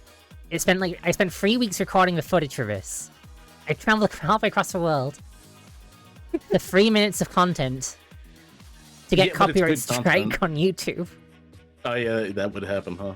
Yeah. Did you see actually this is really the place to talk about it, but I was gonna say Charlie, Moist Critical, actually just put out a really interesting video about streaming on Twitch and YouTube. that I thought would be valuable. I will But it's not check really it the out. place to talk about it. Nah, but definitely we'll check it out at some point. I just thought of it as we were talking about it. Mm-hmm. Yeah, also cool being. Once you get Well, streaming full time again, When I have content about, we'll look into it. I do have a YouTube, and I do have, so when I was doing the art streams where I was drawing VTubers I liked, Mhm. which was kind of a mess because I had this dumb self-imposed thing of trying to get one done each stream because there was a bunch that I wanted to get through, because at the time you had introduced me to a bunch of more popular VTubers I could watch on YouTube, which I found like Bao and Filian and Chibidoki. Yeah. And then through Bao I found like the Bikini Bottoms and everything. I think they're funny still. they're so funny. They're so funny. So, and I wound up drawing like 5 of them. I did edit those videos and put them on YouTube. However, I believe those are all before you helped me fix my mic. So they all sound really bad. No! Oh, I'm sorry to hear that. It's fine. But they are still up there. I mean, I need to introduce like a whole bunch more VTubers, because like this last time we spoke like in depth about VTubers, like I met a whole bunch of folk and like just some great people and like streamers. Like I think like people like Hey, Dip. oh hey Dip, how you doing? Oh, say properly hi to Dip too. Oh, Miss Lala's great. He's another great VTuber. Miss Lala. Yeah, there's a Yeah, that's the thing that Abby always like. I always come to Abby whenever I have questions about VTubing and stuff. It's not that like I'm not interested in the scene. I'm definitely interested. It's just that like I don't really know how to reach it, if that makes sense. Like, Yeah. it's kind of like I compare it to Toho. Hey Gray, Gray's a hey Gray, anime. come on in. I actually just remembered to post in my Discord like, hey, by the way, I'm Abby stream talking about dumb shit. Come listen to us talk about dumb shit. Yeah, so I always rely on Abby to be like, oh, you'd like this one. She's funny. Something, you know what I mean? Mm-hmm. Just because it's like, I compare it to Toho. Yeah, I think that's like a fair assessment, and I've always wanted to get into Toho. I really like the characters and I really like the games. However, I have no idea where to start. same. All I know about like isn't Toho like open source as well too? I don't know. Like, I don't know how. That's part of the problem, right? Is like there's canon and there's fanon, and depending on who you talk to, fanon is canon. So it's like I don't know. You know what I did to try and get into Toho? I played the fucking gacha game. Wait, what? That sounds like so. Huh? Okay, so like understand my thought process. All right, I'm like, okay, it's a gacha game, brand new. So they're probably going to introduce the characters and kind of explain what their deal is as the story goes on, right? Mm-hmm. And it did. The problem was it was a gacha game and I can't play those. I'm bad with gambling. Honestly, We'll say that. We'll put that as nicely as possible. I am bad when it comes to gambling. honestly, same. Like when I first played Genshin Impact, like I played Genshin Impact for 2 weeks, and in that 2 weeks, spent like $200. I was like, oh, I can't play this game anymore. Uninstall. I'm not going to tell you what Look. made me quit cold turkey, but it was a realization of how much money I had spent on a single character in a single game. Oh, And you just gotta, oh my god. I was just like, you know, as much enjoyment as the game did bring me, this is way too much money for a single character in a single game. agree. And even if she is best girl, you know. Hi, Neely. Look on in. Hey, Neely. Genshin's hell for spending. Genshin is hell for spending. It's Yeah. bad. Yeah. I should have realized I had a problem when I was on a family vacation. I spent most of it playing Genshin Impact on my iPad. To be fair, like I used to be bad. Like, were you ever on Gaia Online? Oh yeah. I was on Gaia Online when I was younger, and I had some expensive items because I got in early. I don't know if you remember. There was like this OG foxtail. Yeah, Inari's beads. I had that. Oh, that was like so expensive. I had that, and I never removed it from my character because it was such like a prestigious item. The thing in Gaia which like can ruin me is because you I play. can't even remember the name of it. Inari's beads. Yeah, it's like a rosary kind of thing. Like you had multiple things. Like it's like a white foxtail. No, I'm thinking of the original foxtail, the orange. Oh, the very okay. first one. Oh, like just the actual foxtail. Yeah. I remember it being like a really expensive and rare item because it was available for a short time and then not again. Ah, okay, I didn't know that. I just remember, Yeah, like, it was weird. I just remember the Inari's tails because that was like a an evolving item, and like Oh, that's right. I remember that now. Like you'd have it like, and like every week you'd get like a new you'd get new pixels, and they came in generations. Like you're you bought awakening memories in me. If you bought it like the week it came out, you did like the first one, and then the week after, second, third, and like it'd be however many like iterations there were, like as it evolved, and like the last one would evolve take the longest. But the thing which drew me in like Gaia Online is the fact that you could buy like a premium currency with like cell phone credit.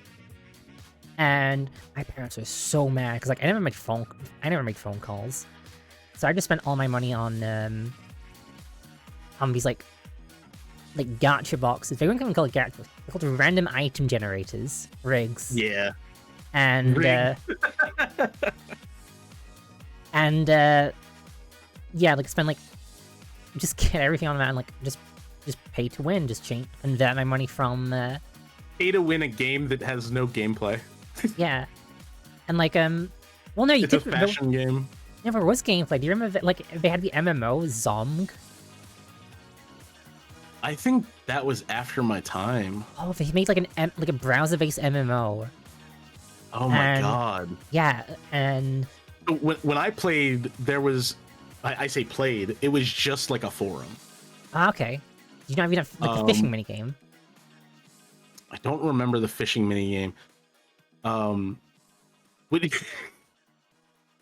Speaking of like embarrassing, I don't know if you'd call it embarrassing, but funny memories. Gaia Online is where I met my first online girlfriend. Honestly, same. I didn't even count him as a real person. Oh, I had this like RP forum that was like a tavern or something, and she entered one day, and we just wound up like DMing back and forth, and it just kind of happened. It was the kind of thing that could only happen to like I don't know how old I was, 14, 15-year-old or something like that. That's awakening memories. Like sometimes, like if you're in like one of the hangout areas, like the flash game bits, and I think it's sounding like for instance like the parking lot of like a 7-Eleven. It's like just like a rally mini game, and you see. You'd sometimes like 7-Eleven. Yeah, they're like literally it's like just a front parking lot like a 7-Eleven or like convenience store in Japan, because I think that's like the vibe I'm going for. You'd see like a server. I'm something like 29 out of 30, and it's like, oh cool, I'm just like popping off. You can actually chat to people. Then every now and again, you like see one was like just 2 out of 30, but like right down the server list, and you just like go in there and like people be ERPing. I was like, ew. Well, ERPing or just like back and forth pressing like the kissing emo. It's like icky, gross. There's what was the there was have you ever seen kids are doing that today in Fortnite? Have you seen Ew, no. We can't talk about that on here. Oh yeah, we can't. Oh yeah, it's a banned word, I forgot. Yeah, no, it's a banned word here. Sorry. Fork knife. Fork knife. I see you played Knifey Spoony before. That's not a knife. That's a spoon. I had to dig into Abby's special interest, The Simpsons. I love The Simpsons. I've been watching so much real gyms.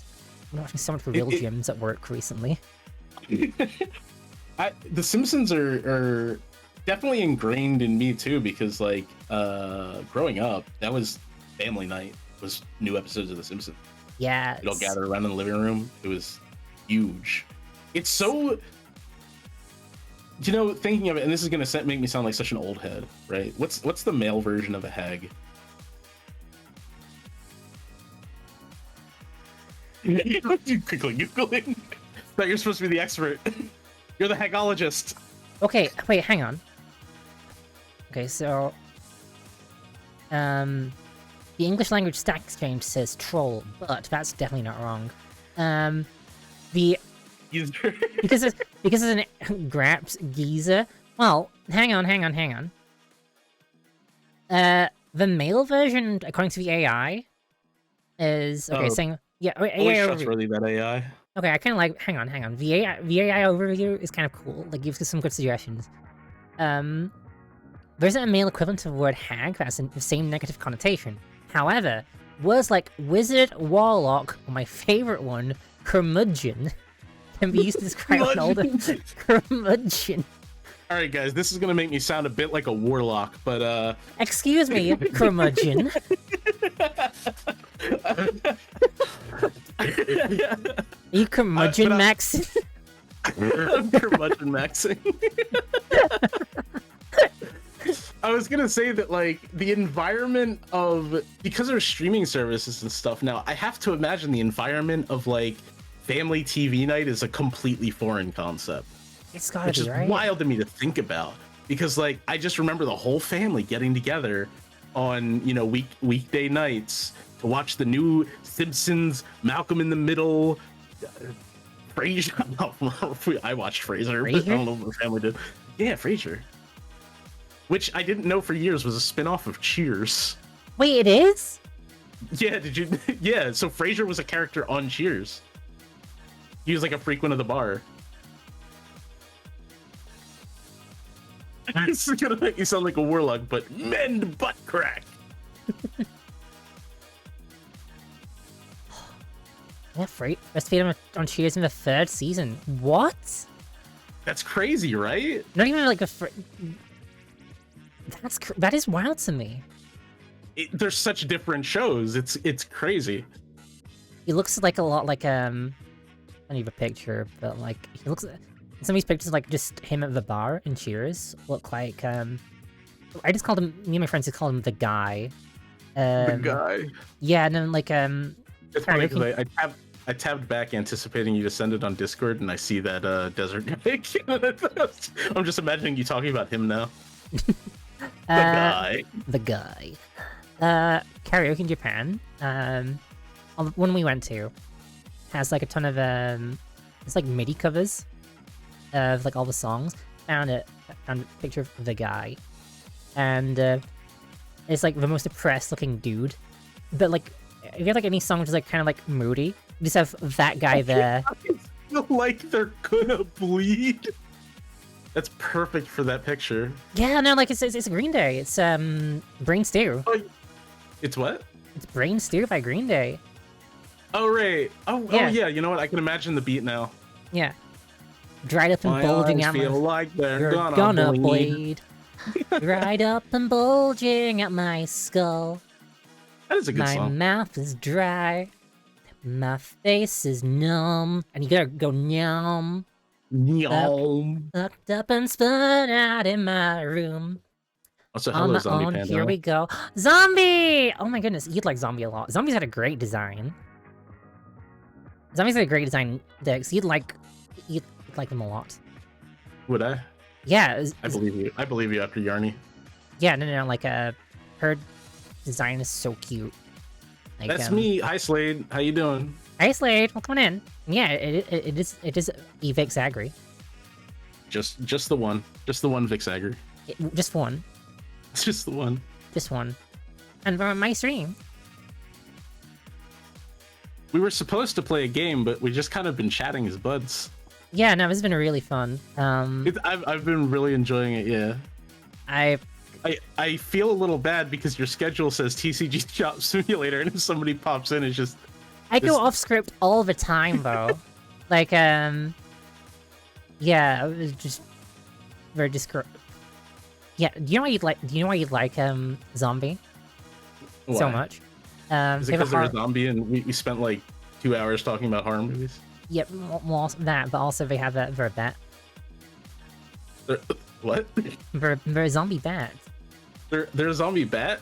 Yeah, Oh, you You're know what? you're a bat. Did you know I have some? Did you know I set up something for this? Did you? I did. Yeah! Look at him go! Little fire bat! Just in case. Just in case. I said.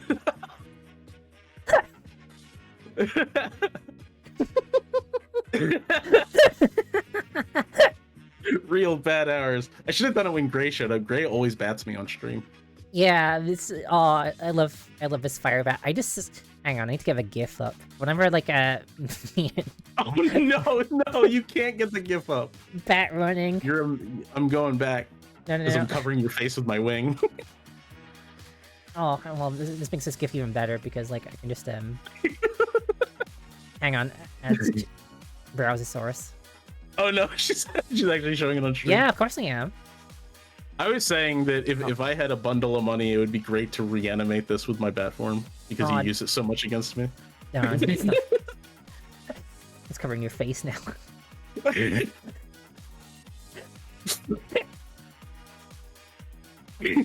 Also, Rubes is here now. Hi, Rubes. Hey, Rubes. But yeah, zombies are really especially cool because I've been on that, Geronimo Kiddo's show, Bats and Banta, and they're one of my cup mates. Oh, do they have the waifu cup? Yeah, Right. they have a Wife Wars cup too. Which, When a bat needs to get someplace quickly, 100% how we all look. True. yeah, which, you can go ahead and, like, just check out here. Via referral. Thank you, Slade. Gonna promote my cup mates. Zombie. And, I'd say use my promo code, but the thing is, they kind of messed up my promo code recently. They moved to, like, a new, a new Wait, thing. which one is... This took me to the main page. Yeah, that's a referral code.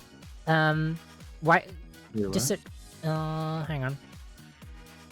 I see you're top of pre-orders. Oh, it's because it's alphabetical, but if you press the fourth button, Oh, you can see Zombie's, cup. what's the for? Oh wait, there's a banner here. Yeah, the banner. Oh, okay, I see it now.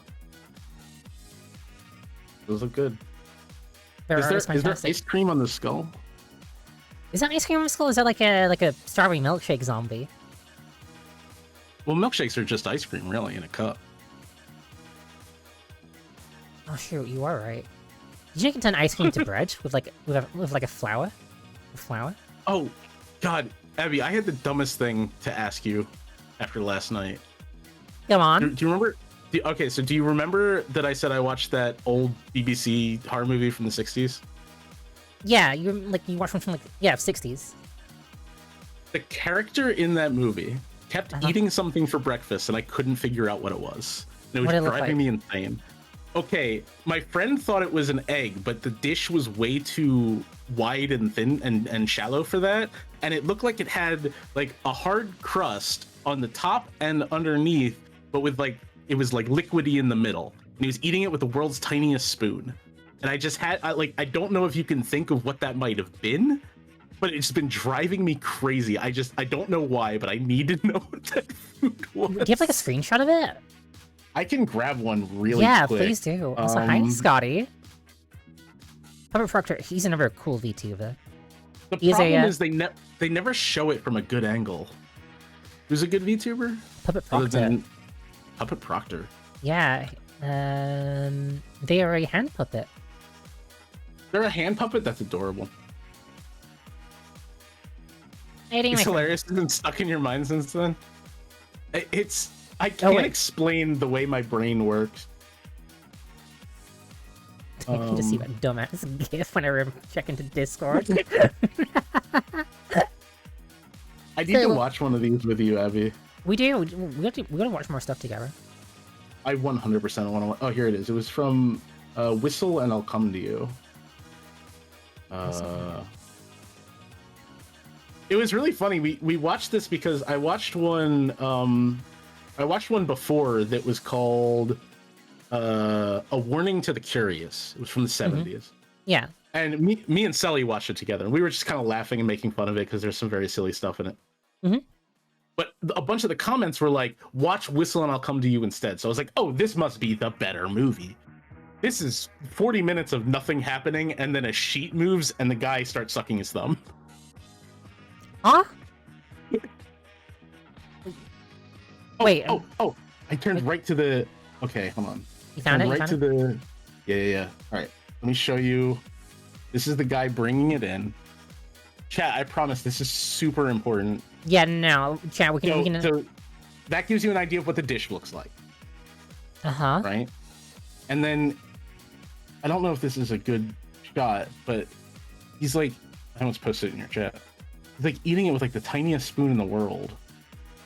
And he like has to like crack the top of it. Oh, it's a boiled egg. That's what I thought it... Well, that's my original thought, but look at the dish. Oh, maybe it's like a poached egg? To be super clear, it fills the whole dish. It's not like egg shaped. Wait, is this for breakfast?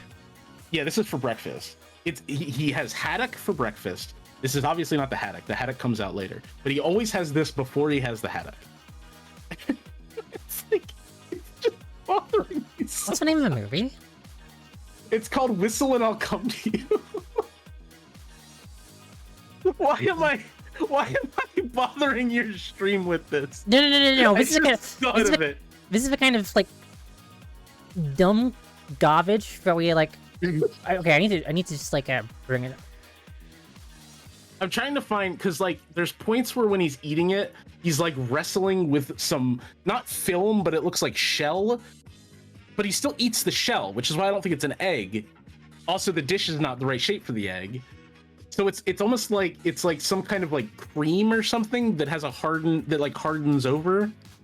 Does that make sense? She's bringing it up on stream. Listen, chat. This is so important to me. You have no idea. It's almost like what it was giving me the vibe of was like a wafer. The shell part. It gave me the vibe of like a wafer, and the inside is very clearly super liquidy.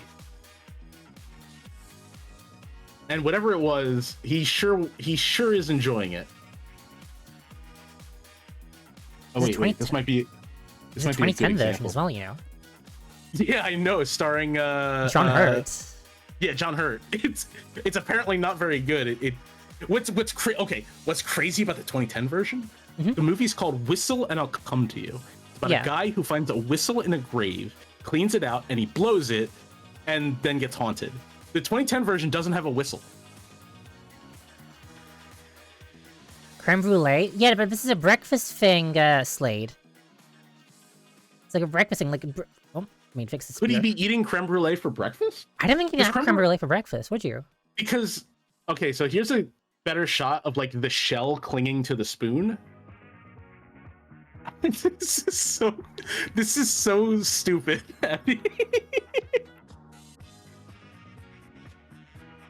Why would you lose the whistle? I don't understand. That was one of the things. I haven't seen the 2010 version, but I was reading the Wikipedia article on it, and one of the criticisms was that there was no whistle in the movie, and they changed a bunch of the plot. What is this? Creme brulee.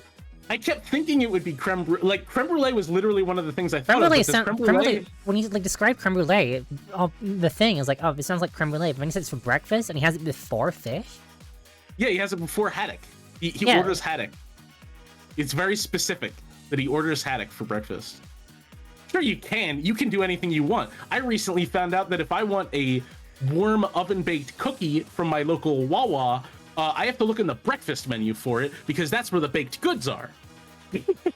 I think that's insane. So did the manager. I discussed it with the manager, by the way, because the person behind the counter didn't know where it was on the menu. Oh, is Wawa like the convenience store, like the gas station with the goose? Yes. Oh, I love it already. There was a thing my dad always told us, which was that Wawa was a Native American word for geese poop. Which I don't think is true. Which, to be clear, I don't think is true. That doesn't sound about really right. Also, Lum's tough. Here. We love Lum. Lum. Hi, Lum. We love the Lum. We love the Lum. You can't say the Lum. You have to say da Lum. The Lum. Or just Lum. Ellipses. Listen, in this chat, we appreciate evil white-haired women. We appreciate evil women. We appreciate evil women Also, wait, Zombie, what do you mean by Wawa is on your hit list? I was on your tell, hit list. tell Are me- you a tell- Sheets fan? Tell me the lore. Wait, Sheets? What is Sheets? Sheets is like the rival store to Wawa that exists in like the southern part of the U.S. What do you mean Wawa is like an East Coast thing, and then Sheets is like a southern East Coast thing, and there's a bitter rivalry between Wawa and Sheets goers. It's kind of like Costco and like Sam's Club or something. What's a Sam's Club? What is Sam of the club? Grapefruit, but it's like a hard shell. Yeah, okay, but that makes sense actually. And it's but okay, That does make a lot of you sense. need to see the scene. I feel like you need to see the scene in motion to understand. That absolutely makes sense to me now. The more I look at it, it's like that. Can you see that thing like in the middle of the Wait a two minute. segments? Wait like- a minute. I think like- I see exactly what you're talking about. Yeah, Is yeah. it grapefruit? It has to be grapefruit. Is only it being- grapefruit? And like that thing, like that stringy thing in the middle, that's like the pith. Yeah. Wait a Yeah. minute. We might have solved it. Oh my god. I just watched it in motion again with the mindset of like this could be grapefruit and not a bowl of some liquid. It's 100% grapefruit. I Hell just watched him dig into it, and like another chunk came up on the other side, like as if they're segmented like a grapefruit. This is insane. Can we have some claps in chat for Gray? Oh my god. Like solving the mystery. That is like actually when amazing. I tell you the way that Grape has single-handedly like saved me of my dumbest issues is amazing. Get a sandwich at Wawa and give you food poisoning. Oh no, Because, Zombie. okay, to be clear, Rubes, the reason I said that it seems like it has a shell is because he has to like dig into. They never show it from above. They only show it from below, which is why it was like driving me crazy. And he takes the spoon and he like digs into it like he was breaking through a shell. Does this make sense? It does. Why It I does. thought this? Yeah. Now I realize it's him scooping out the grapefruit. Oh my god. God, I wish I could eat grapefruit. Can you not? Oh my god, did somebody I didn't hear the prowler, so I just heard you scream.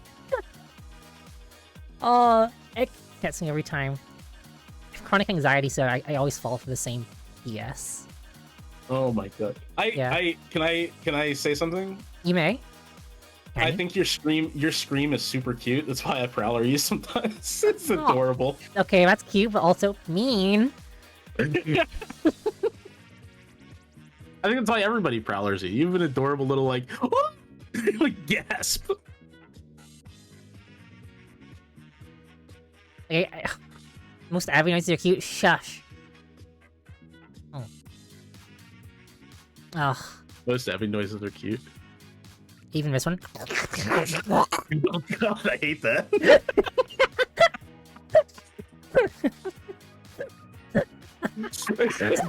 What the hell was that? Can that be a redeem?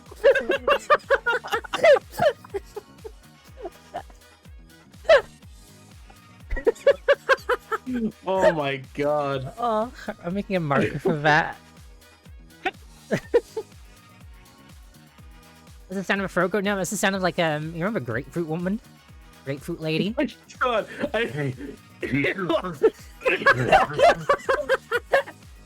You can't just say that on your not mature stream. No, I'm just referencing It's pop talking about culture. Grapefruit Lady is Hang pop on. culture I for sure. hang on. What do you mean? I can't mention Grapefruit Lady. Hawk Tua is like mainstream media right now. She's crashing and burning though. She's crashing it. Oh my god.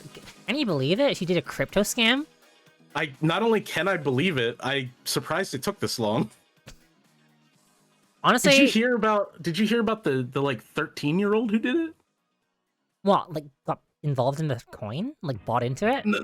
No. He so that website Pumpin' or whatever. I don't think I should say the name of the website. Don't go there. Don't go there. It's a scam. It's a entire website built around scamming you. But on this scam site you can stream, and he started a stream and created a coin, and $30,000 worth of people bought into it because crypto people are fucking insane. And he was just like, hey, thanks for the money, and then dumped the coin live on stream and ended it. And then did it again a week later successfully. Even What? though I think it was a week later, even though he had just done it. People are. I don't want to be mean. I don't want to say anything on your stream, but people are not smart. I'll just say that. Yeah. People who are into crypto are delusional. Like, we're not financial advisors, but if you don't know anything about stuff, don't get involved. I just talked about playing gacha games. Don't listen to my financial advice. Yep. And this is streams at mature rate on Twitch. It is 18 plus because this is a place for adults to come vibe and chill. Yeah. But we are silly goobers. Yeah. Not. I mean, some of y'all call me mommy, but like this ain't a mommy stream. I don't want to name names because I don't know how comfortable they are being associated with it. But I was actually just talking to another streamer about the level of like not being sure how NSFW I want to go with things, because obviously, for people who know me, it's part of my career. So Yep. it is like an integral part of, you know, it. But my problem is that people so easily take it too far. They do. And to uncomfortable levels. So it's like I don't ever want to like avoid it entirely, be like, oh, we can never talk about this stuff. But I also don't want it to be like my front facing personality trait. You know what I mean? Like, oh, we talk about NSFW here. And Yeah, I feel like it's a similar vibe with you, right? Like I'm always, you know, it's a mature stream, but that's because we're adults. We're Yes. discussing adult things. It's not because you come here to, you know. Yeah, no, absolutely. Like, Yeah. this place has always been like a, I am associated with kinks. It's a safe space for adults to come and hang out. But it's not like, it's not a sexual space, right? No, it's like, think of it like as a bar out of work, like after work. Yeah. Like, That's a great way to think of it. like there's still a like a social social conduct or code. You gotta be like, Yeah. and if somebody's like acting weird in chats, Which I maintain that in all of my spaces. I am very adamant. It's why despite my career, I don't get really involved in many spaces, because I feel like in a very ironic way, people are very immature a lot of the times. Mhm. And it's just like, I don't want to be really associated with this. no, I agree with that. And like, to be involved in spaces, like I feel like you have to keep performing. Like, there's never time, like, if you get heavily involved and make it like a mature, like, adult-oriented as opposed to mature-oriented, you have to, like, perform an act, and there's, like, no downtime. Yeah, that, You're living up to, like, people have, like, something in mind for you. And if people come to my stream after seeing, like, some of the stuff that I enjoy, and are disappointed, well, whatever, see ya, bye, I don't care. Yeah, that's why I dig your stream so much. Like I feel comfortable being here. I feel like nobody's gonna be weird about anything, and we just have fun. And obviously, you're a really good friend of mine. Aw, hugs, Hugs, friend. hugs, curmudgeon. Exactly. Exactly. God, Oh, we've been doing that in your chat, and I don't think people even know where it comes from. no. The fucking dumbass posts. I definitely, no, I want to keep that between us. That's Yeah, like, that's that's our a no. thing. None of you can say exactly. That's None our of you can say thing. It's no, our no. word. with the specific number of Ys. Yes. Oh, adverts in progress. Oh no, abs, my enemy. You Ab- just told me about Twitch Turbo. I save This your is- life. This is how illiterate I am when it comes to like Twitch and streaming, which is ironic because I want to get into streaming, obviously. I had no idea Twitch Turbo was even a thing. I was talking to Abby and I'm like, man, I'm really enjoying watching these people you send to me, but I only have one Twitch Prime and there's so many ads. And she's like, why don't you just get Turbo? It's thing is, what are like- you talking about? Like, Twitch Turbo, like, it used to be like, hate feature. Like, well, not hate feature. Like, Twitch would never promote it. Like, Twitch never promote it, but then I use, like, the ad rules or, like, the ad requirements people need to run. I know we're talking about ad my ass here, but for a very brief period, like, I think last year or earlier this year, they kind of promoted it. Like, saying, hey, if you want to watch the ads, or, yeah, no, it's something made, like, so you have, like, a 3 minutes of ads an hour. Yeah. Which They I start hate. promoting I it. think every streamer hates it. I do as well, but, well, I used to. But for me, like, I can have, like, I have dedicated bathroom breaks, like, once an hour, essentially. Like, even Yeah, that's what they're good for sure. yeah. It's more, I hate them when they come up with an inopportune time and it's like, well, I gotta run ads. Well, the thing is, you can, like, delay ads as well. So if I've got, like, Right. a cutscene going on, like, I'll snooze the ads for, like, 5 minutes. Or, I think Slade's If- yelling at me for not reading. I mean, the best thing, though, for me, like, for streamers, is, you get, like, the VOD storage lasts longer, so as a streamer, like, your VOD lasts even longer, so people can watch VODs for Yeah, I saw that. It's like 60 days instead of 12 or something like that. 14, Or yeah, like, 15? which is, like, 14? really good. Like, yeah. Like, I noticed, like, people did watch my VODs when I went away for a bit. I was like, oh, who's watching my VODs? And if you're a VOD watcher, speak up, chat, because, like, no, you don't have to. If you're a lurker and just watch my VODs, We hello. appreciate VOD watchers. We love VOD watchers, we love VOD lurkers, watchers. We love lo- lurkers. we love folk. I'm always very, like, I'm very supportive of lurkers. I understand lurking. However, I'm also like, you know, if you feel obligated to lurk because you're uncomfortable, like, talk to me and I'll try to introduce you to some people and blah, blah, blah, like in my server and stuff. Yeah, Because I gosh diggity darn it, I just love meeting new people and, like, same. you know what I mean? This is the reason why I love streaming like- so much. Don't feel like bad about lurking, but, you know, if you ever feel like you'd like to break out of that shell and you just don't know how, or you feel nervous, like, you know, I can't speak for Abby, obviously, but at least on my stream, I'm willing to chat. Yeah, well, whenever I'm, like, in your stream, like, I chat a ton of you, and just with other folk and bully people in chat. Yeah, Um, I love an active chat. It's so fun. I think it's what makes streaming, like, amazing. Lurk to listen on that thing. In Minecraft is what roots means. Let's not have those words. I'm just gonna get rid of that for the sake of moderation. I will say like, lurking is fine and lovely, and I know people have anxiety. Or, like, if a chat's too active, It can get. what? Well, I just saw a ton of messages get gone. Yeah, I don't know what happened. I don't know if Oh, they wait. said anything bad. It might have been, classic Rubes. Rubes do be Rubesin. Fuck, I misclicked. I'll be honest, Justice for bacon. Justice for Bacon.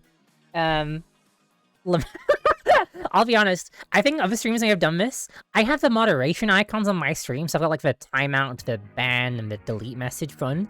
I have misclicked, and banned Rubes multiple times. To be fair, Rubes probably deserved it. No, she's fine. No. Nar. That's the other. I love the way you say no. I started typing like nar. Nar.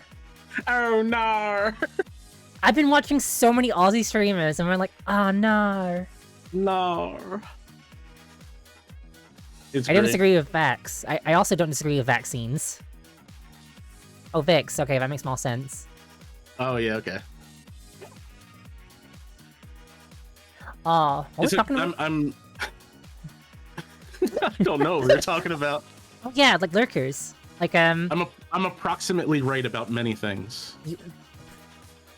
50% of the time, you're right about something. 50% of the time, I'm right every time. Yeah, that makes sense. I could hear your sea slug processing the data. the peanut kraken.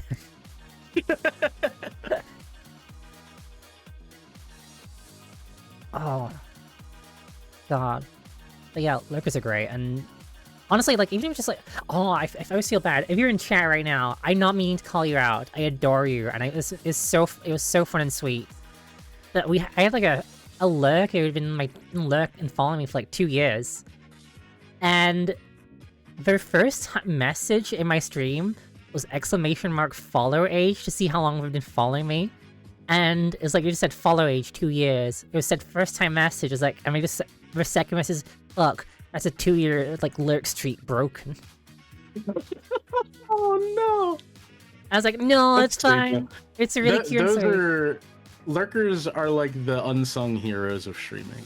You are. You make funny number go up, and we bring you, hopefully, entertainment. Yeah, I don't think the funny number is, like, so pivotal. Questafana raid! Hi, Quest! Welcome on your raid. My name is Abby Alien VTuber, all-around guru, your wholesome hype auntie. And right now, I'm just talking with Vix Agri. Questafana, what were you up to? I'm the other guy. You're the guy. Quest, what were you up to? How's the stream? And if any of us raiders need to lurk at or raid and run, if you need to lurk, we're just gonna talk about lurkers. We've been talking about how much we love lurkers. We love lurkers. If you need to raid and run, you just want to lurk in the background. Yeah, go do some self-care. You're not obligated to stick around. But if you're gonna stick around, you're obligated to listen to Vix Agri. It's true, you have to listen to my dumb takes. Yeah. I think peanut butter goes on pizza. Carefully watching the number to see if it goes down. Okay, you can come back. No, I think peanut butter pizza is actually pretty good. Yeah, I do like it. I like it a lot. The thing is, like, my hottest food take, that and well, you said you never tried this, I think, but on burgers as well. What is? Oh, peanut butter on burgers? Yeah. Isn't it like isn't that how Elvis died? I think maybe. Yeah, like didn't he die in the throat eating like a peanut butter burger or something? I feel like depending on who you ask, he either died on the toilet or was abducted by aliens and is still alive. Okay, I have nothing to do with that. You may have something to do with it. Very fair. Oh, I'm gonna fuck up this pronunciation. Neely. Very fair. Yeah. I like plain pizza. I like pepperoni pizza. I like peanut butter pizza. And once when I was young, I made a pizza that had peanut butter, bacon, potato chips, Doritos, and French fries on it, and I ate it. So. Ew, that's too much. Ew. Doritos and pizza? Why not? Nacho cheese Doritos on a pizza? It's just like crunchy.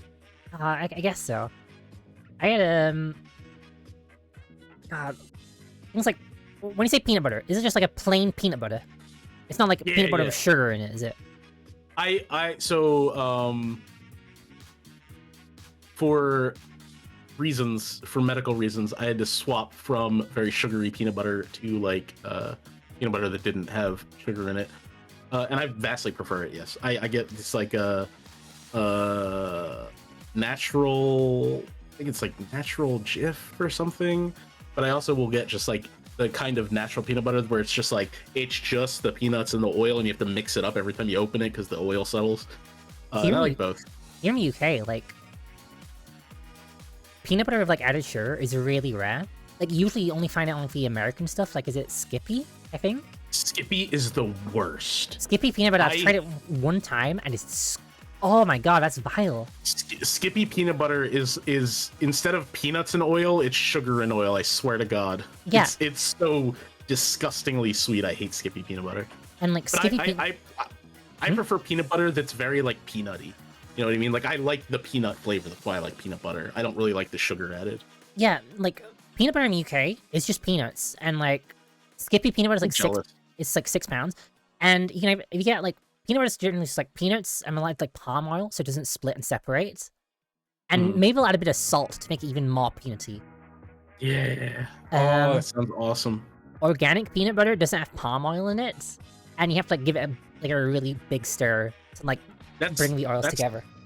Yeah, that's the one that so I used to get that one, but it was so expensive for how little you get.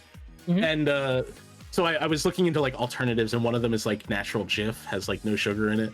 So that's what I use now. Or like maybe just like very, very little sugar. The problem is I live in America. You can't really avoid sugar entirely. It sucks. I hate it. Really? Like Kinda. I mean, it's just in everything. It sucks. We need. I'm not gonna get into it. no, you can rant, but like peanut butter in the UK, I can just go to the I can just grab like store brand peanut butter, and I know it's fine. Your Is it taste like, stuff, do you barely dislike anything you eat? Honestly, I wish I was like that sometimes. I'm such a annoyingly picky eater. It can be. I don't like whole tomatoes, but like if it's smooth and like sieved, I'll eat it. I don't like, so for me a lot of the issue is texture. Mhm. So I don't like tomatoes, but I like tomato sauce. Same. Like obviously I love a pizza, but also like I get like chicken parm sandwiches sometimes. And you know, with just a little bit of tomato sauce for that tomato flavor, because I Yeah. think tomato is a very strong flavor. So I don't like a lot of tomato sauce, but when it comes to like a tomato itself, I can't with the texture. It makes me feel sick. No, I'm Like, just the same. It's like I have to have like all my sandwiches dry because soggy bread makes me ill. Like even just a little bit soggy. So like my burgers, well done, so they're not like super leaky. I can't have like any sauces on them or anything that would make the bread kind of like soggy. I need the bread dry and crispy, ideally. It's that like crispy thing. I like crunchy. I love. Did I interrupt you? Did I interrupt your meal? I just had a quick nom. You're fine. Don't worry about it. Hi Kai, welcome on in. Just suddenly, Kai. just sudden gulp.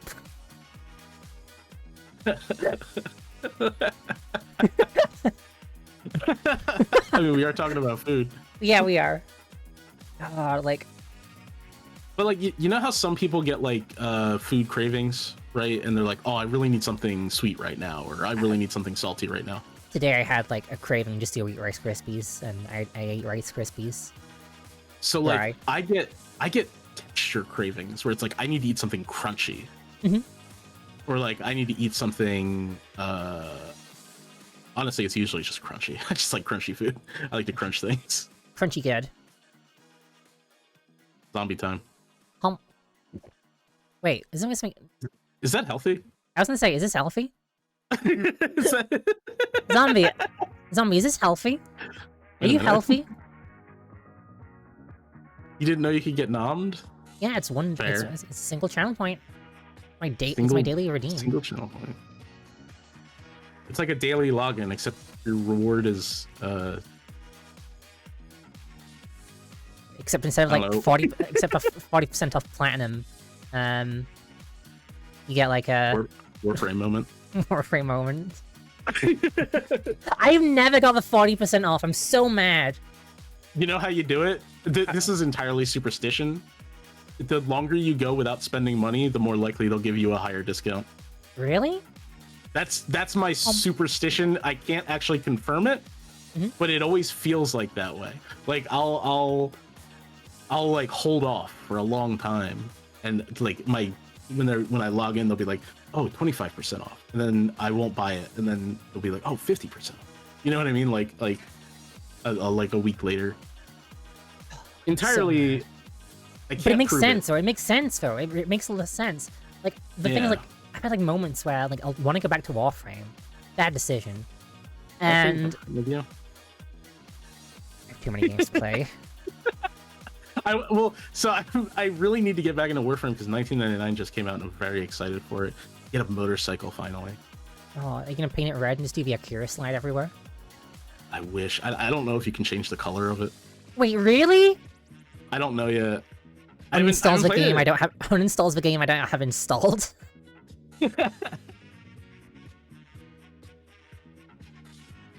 Like, Like, all of, like, me and, like, a friend, we had, like, a clan. We called it the Synods, because we were, like, both massive, like, Magic the Gathering players. And the Synod's, like, a thing for artifacts, like, artifact decks. And we were a 2-person dojo, and we, like, unlocked everything. Like, we've been playing since the beta. So we had resources for stuff. And... like, we fought... You know what, let's try it out again. Like, just to, like, relive, like, what we used to do, like, back in college. I log in. 25% off. It's like, oh, hey, that's pretty good. He logs on. 75% off. It's 75, the super it rare goes one. as high as 75. I was like, what the hell? Neither of us have logged into this as long as each other. Because we only ever used to play together. And he got, like, 75% off. I was like, this is bullshit. Don't worry, Abby. I'll never take you to Vegas. Thanks, I think. Well, you can take me instead of Vegas, then. I don't know, somewhere we can watch some cool horror movies. Search his places in Nevada. A spooky cabin in the middle of the dark woods with creaky floorboards. Okay, so we're not gonna go to Henderson. I just googled cities in Nevada and was like, it's just Las Vegas.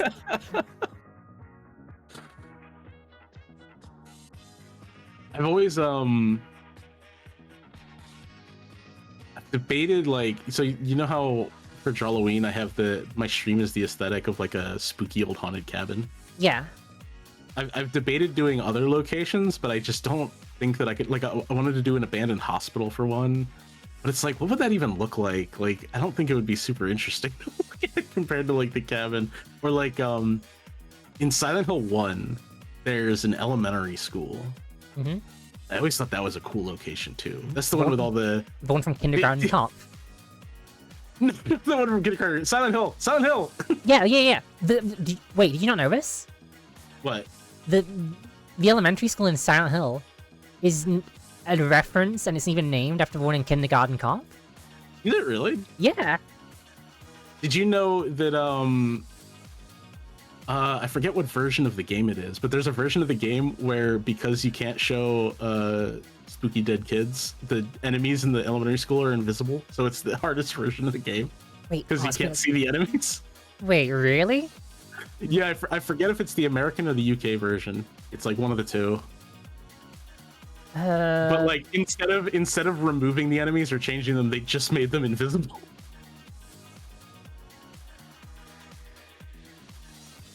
Okay, I just found it.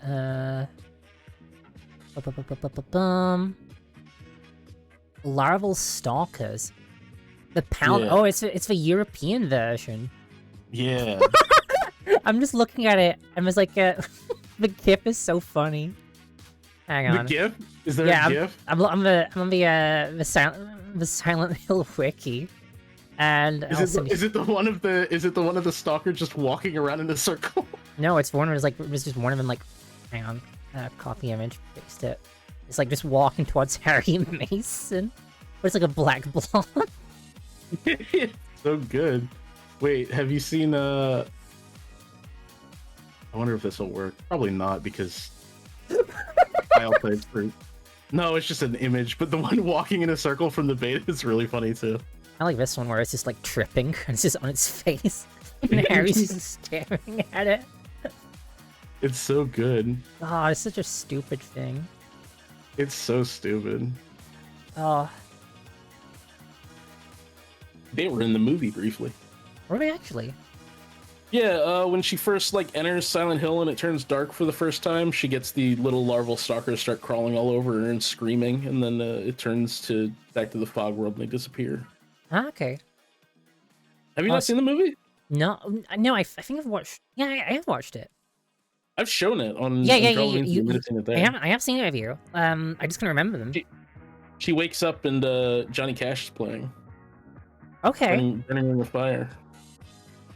Fair enough. Yeah, I'm going down in a burning ring of fire. The only thing I really remember from what's her name? Sybil. We love Sybil. If that's what you mean. Not Sybil. The nurse. What's her name? Oh, Lisa. Lisa. Yeah, I always remember Lisa Garland. She's like a character I remember most from a movie. Because, like, one of the few recurring characters who's not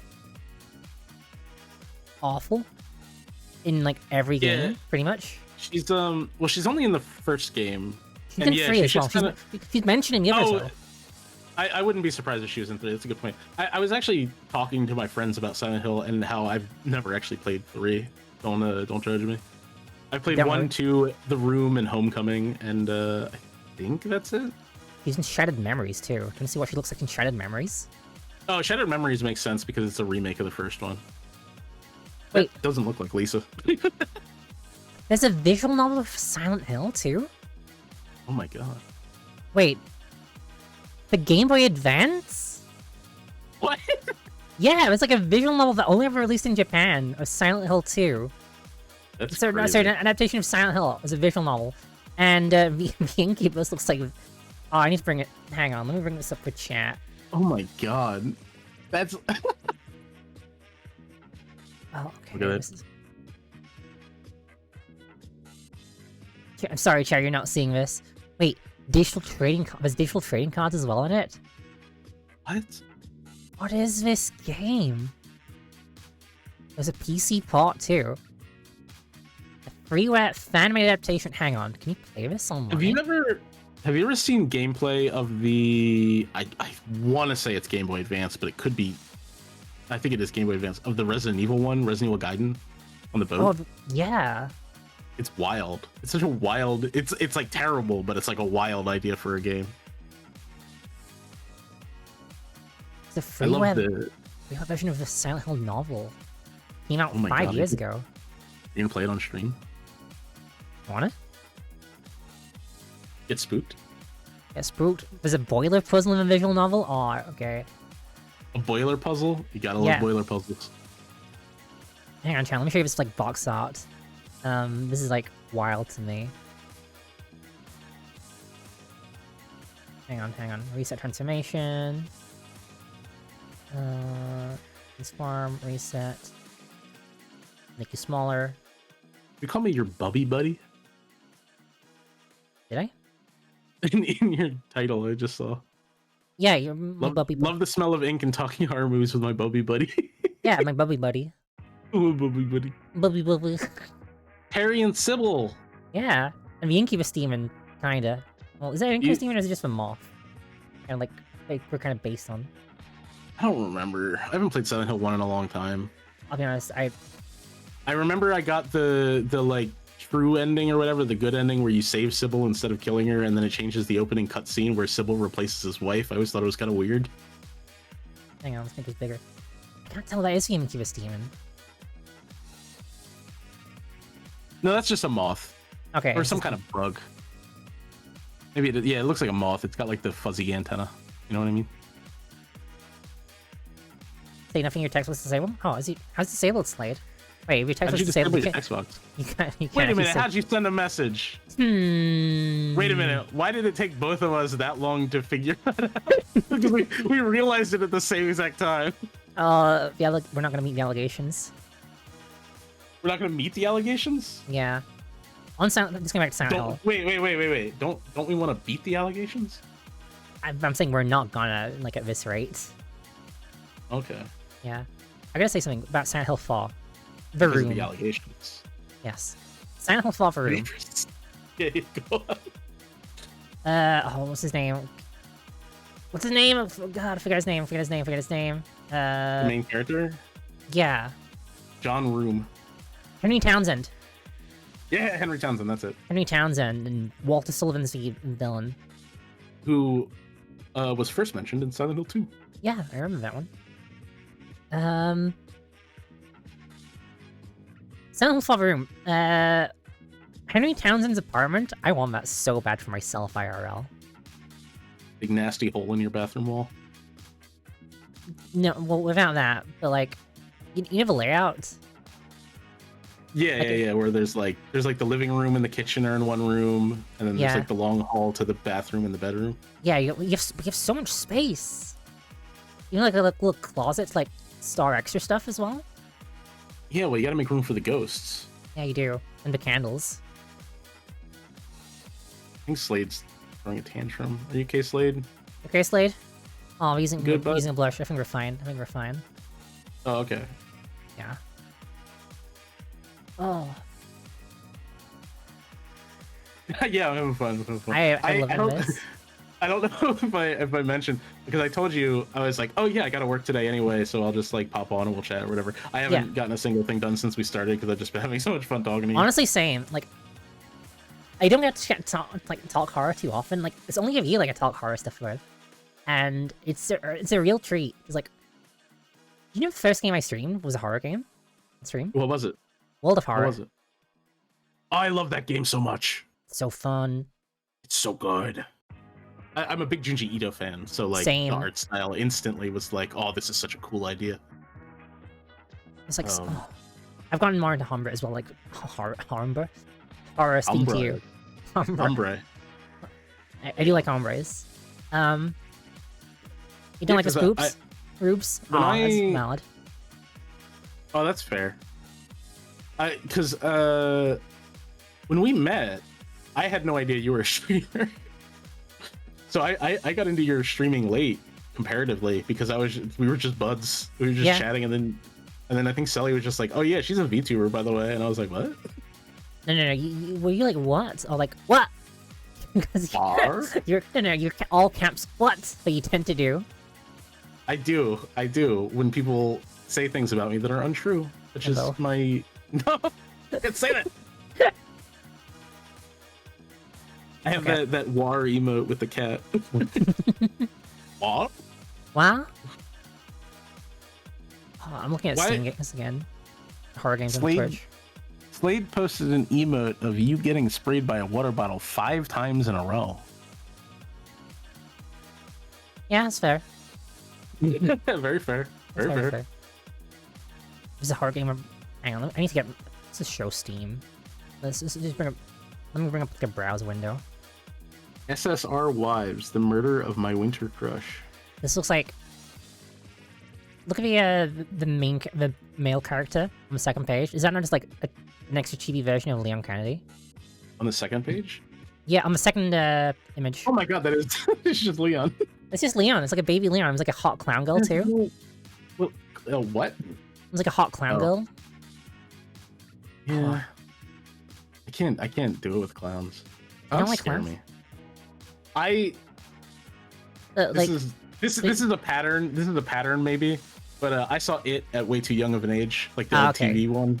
And also, here's a fun little fact about me.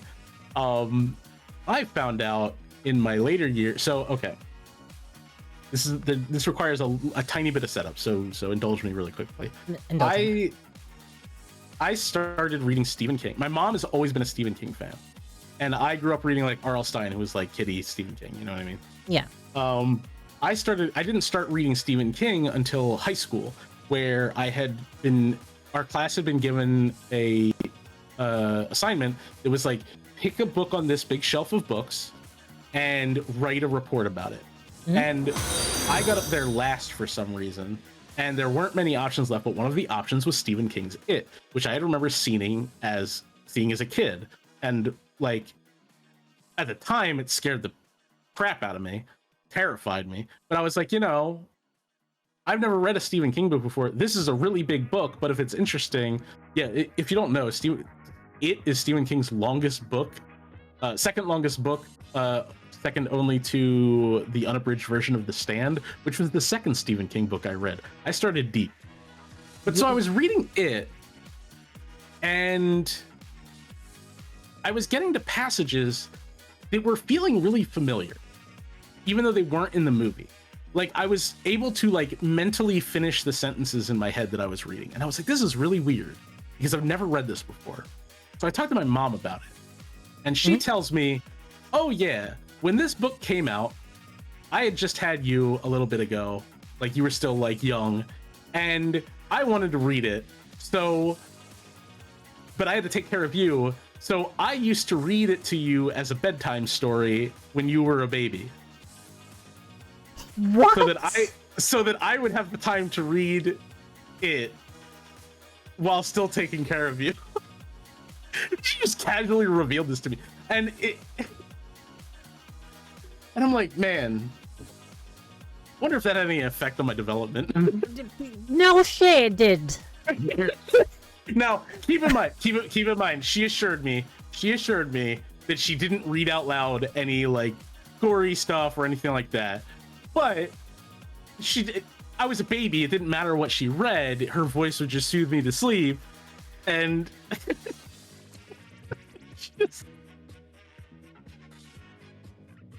I'm speechless. really funny. That's You're speechless? it's really funny, but I'm speechless at the same time.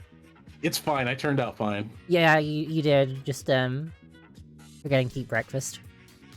That has nothing to do with it. There's no point in that story where Pennywise scares someone so bad that they forget to eat breakfast. I think like if Pennywise, honestly, I think Pennywise is stopping from having like many meals. If I encountered a Pennywise, If you encountered one whole Pennywise, one whole Pennywise. did you know that in the book he's the cause of the dinosaurs getting wiped out? What? Do you not know? Okay, so like you think of him as like the murderous shape-shifting clown, right? Yeah, I just think of him as a he who funny man of a stab knife. He doesn't stab knife. Well, I did not stab knife, but you know what I mean. Well, like his whole thing is he turns into what scares you the most to kill you because he feeds on fear. Hmm? When they confront him, he I'm not gonna say the whole thing or anything like that, but he reveals that he is an alien that crash landed on Earth, wiping out the dinosaurs, and was just like sleeping under where dairy would eventually be built. So he's an alien, and there's this weird connection because he says that his real name is Mr. Gray, as in like a gray alien. You know what I mean? Yeah. But there's another book by Stephen King called Dreamcatcher. And in Dreamcatcher, it's about an alien named Mr. Gray whose spaceship has crash landed, and he has like psychic powers and can read your mind and stuff like that, who has no connection whatsoever to Pennywise. Wait, but I felt like pretty much everything Stephen King's like connected, right? Oh no, everything's in the same universe. That's what I'm actually getting to. Mr. Gray has no connection to Pennywise. In fact, there's a character in the Dark Tower named Dandelo who either is Pennywise, or well, he's not Pennywise because Word of God has confirmed he's not Pennywise, but he's like the same race as Pennywise, and they might be a hive mind. It's complicated. But the thing about Dreamcatcher is he reused this name Mr. Gray for this alien, and in the book, the characters grew up in Derry, and there's a scene where they're remembering back to their childhood where they saw on the standpipe graffiti that said Pennywise lives, and they didn't understand what it meant. So there is like this weird connection to it, but these two separate alien entities are unrelated, but they use the same name. That's wild.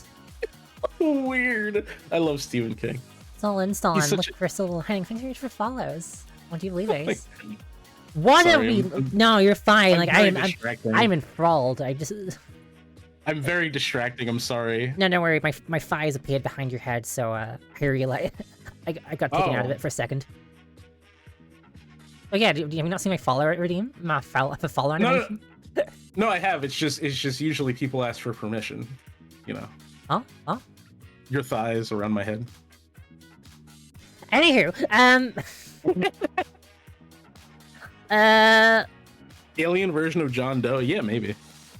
Yeah, like it's like a collective dead name, not dead name. A collective like, well, yeah, like what do you call Jane Doe and John Doe? Cover like names, something like that. Pseudonym. The lore's not lore. Also, why didn't my fix you Kimbo? What did I do? You closed down the collaboration thing. I didn't do anything. Well, I re-invite you. Did something happen? I'm so confused. We're not doing a collab thing again. I think that we're collabing. There we go. No network issues are detected apparently. Okay, whatever. Network issues. So it wasn't me. It wasn't you. It was John Twitch. John Twitch. John Twitch is a VTuber and an alien. We're not related though. Not related, no. No, my name is not Mrs. Gray either.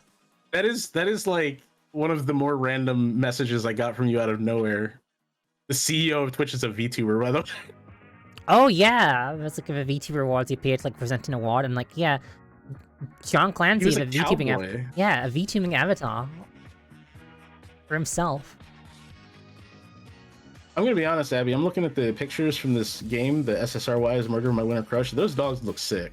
Yeah, they look amazing, right? Like I'll bring up again for That- chat. No. I mean, they look. Your dog Oh, looks sick. Your dog looks. That dog's sick. Yeah, He needs some help. they do. That's a diseased ass dog. I That can't. Are they? Friendly? No, Like the- no, the- well, like the picture of them, it looks like they're just hanging out with them. no, but like when You see what I mean? Yeah, I can see you, but like we're jumping. Like at the girl. SSR Wives: The Murder of My Winter Crush is an upcoming retro survival horror experience. It takes inspiration. Was she from, like- murdered by the sick dogs? I mean, she's being chased by. Wait, she got a dog tail too. Does she have a? Wait, she has a what? She has a. Huh? She's like, look at the image on stream. She has a tail. She has a tail. I'm deeply confused because I see the ears on top of her head too. Oh wait, no, hang on. She's definitely being attacked as well. Wait, yeah, I just saw she's got the swirly eyes. Yeah, that one. I just turned to that one. Yeah. It's a. Why are you... Wait, ring the bell. Ring my bell. Da-dum. I hope this game has something like in Silent Hill where you investigate a doghouse as you're being attacked by a dog, and it's like, oh, I don't see any dogs around here. You're getting leap. It's gotta have it. It's gotta have it. Oh, there's so many like horror games coming up. Like one I'm looking forward to again. We keep going back to horror games. There's a game called Laundry. Laundry. Yeah, like I hate doing the laundry. I know get you it. do. It's just extra scary now for you. But the aesthetic on this one, it just says it's a horror game set in a 1990s Japanese laundromat, and like this looks sick. I'm looking at it on your stream. I gotta be honest, that girl's fit's pretty cute. It is cute. The flannel, the big flannel shirt, classic cute. It's a good fit. I hope she doesn't get spooked by any specters. There's nothing to like say what anything is. But yeah, no. Is it specters or is it just some creepy Japanese guy? We'll find out. God, When it comes out. Speaking of Wawa, I witnessed a weird encounter last night. In Wallace. Yeah. I didn't know how to feel about it. I didn't know if I should say like. Is it one you can talk about on stream? Just... Yeah. I can. So like, if you don't know, Wawa has like a deli in the back. That's why it's so good. You can get fresh made food back there, like sandwiches and stuff. And the woman working behind there was this guy in there. He was like talking to her. I couldn't tell if he knew her or anything. But he started talking about how he parks at a specific place outside the Wawa late at night so that he can watch it and make sure no creepy guys show up. And he just keeps talking about this, and I'm like, my dude, you are you're the creepy guy. Oh, that is ew. It was so uncomfortable. I was like, oh. Ugh. Did you mention it to like the star? He was talking to the employees. Oh, wait. So he's telling them? Yeah, he was talking to the woman behind the deli counter who was making his food. I was like, oh, that's why I was like, I can't tell because like everyone who works there is local, right? You know what I mean? So like, I couldn't tell if he was just like they knew each other or what.